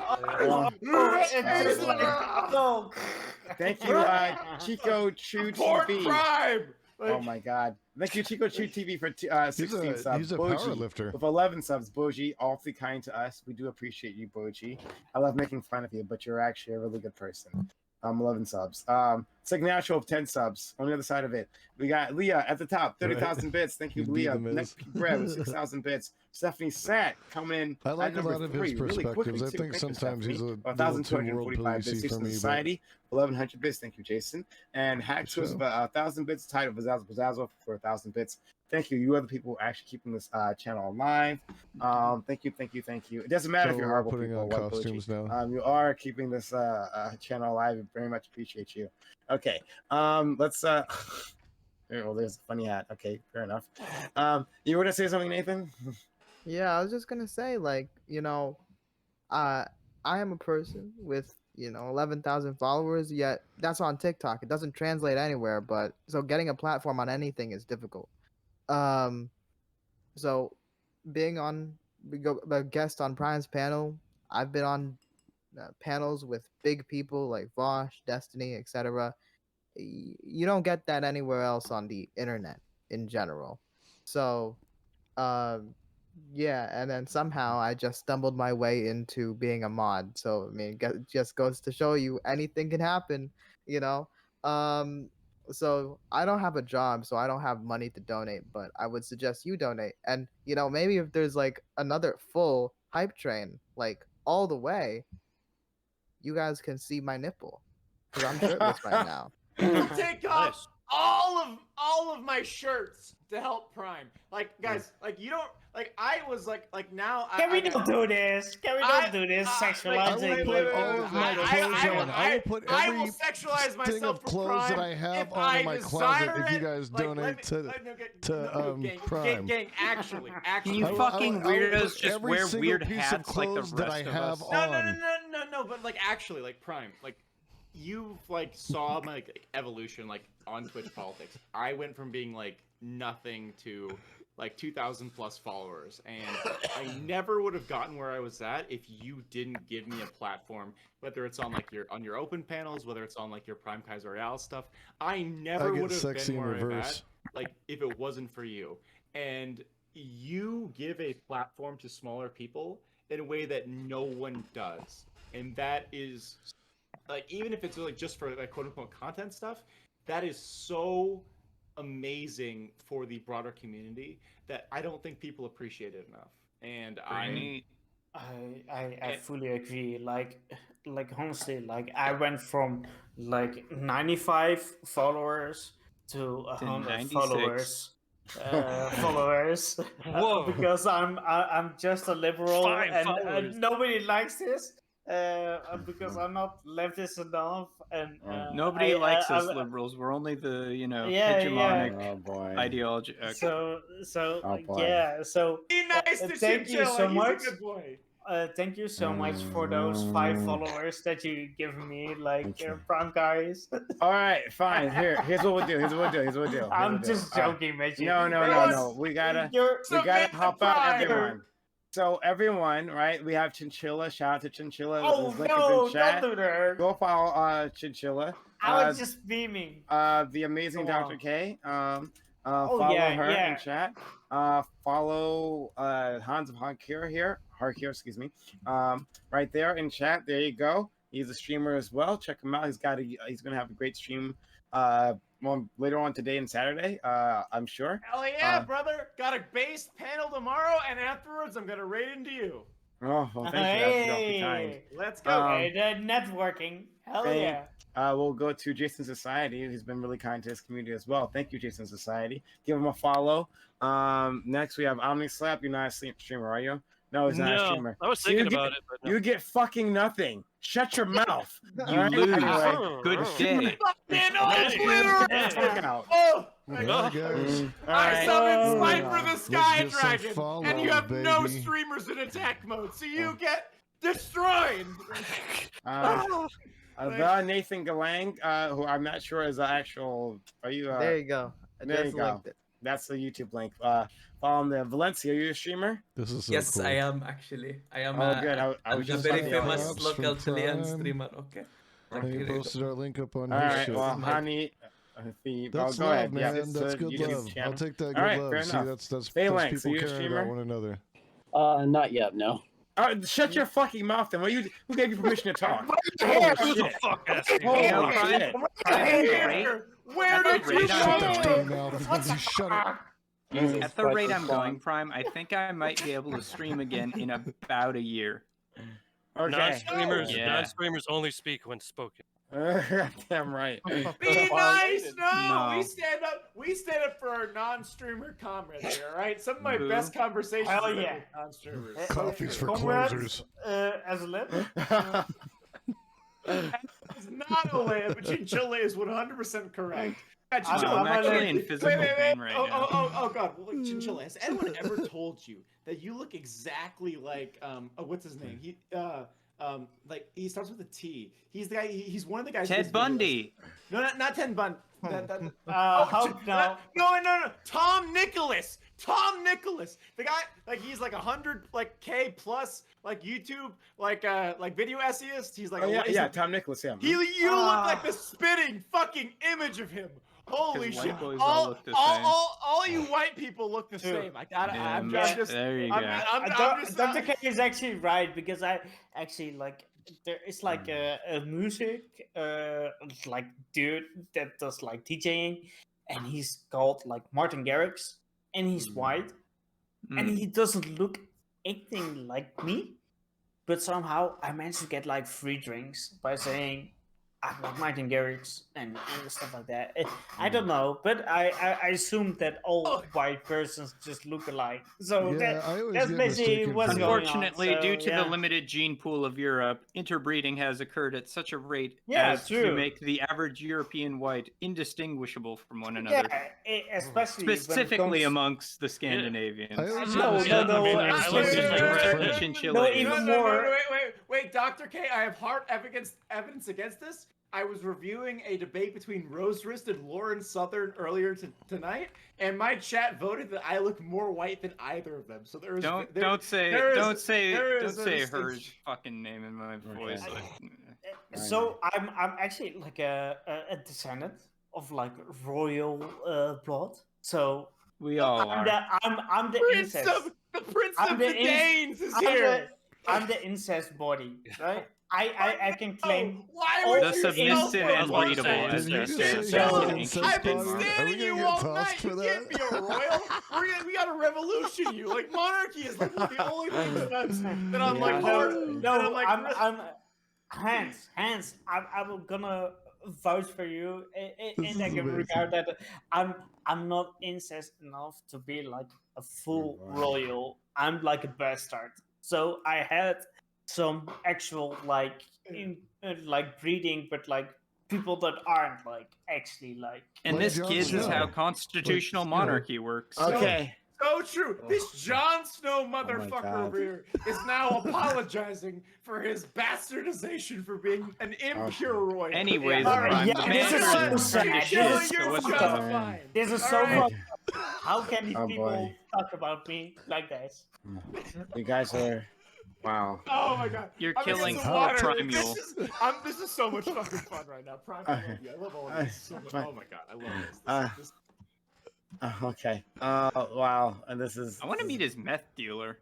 Yeah. This is taking a turn. Who's his dealer, bro? Damn. Oh my god, this is taking a hard turn. All right. But... yeah. Yeah. You okay, hear me? This is... I don't know what's going on with you guys tonight. Could you what are you doing now, Nathan? What are you doing?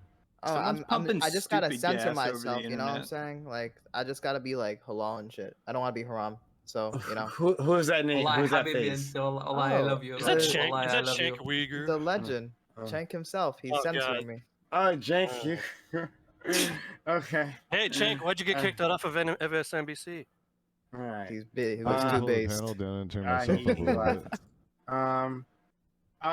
Hey, Doopy, we see you out there. You're saying you had a bad week. I hope you feel better, Doopy. Shout out to you.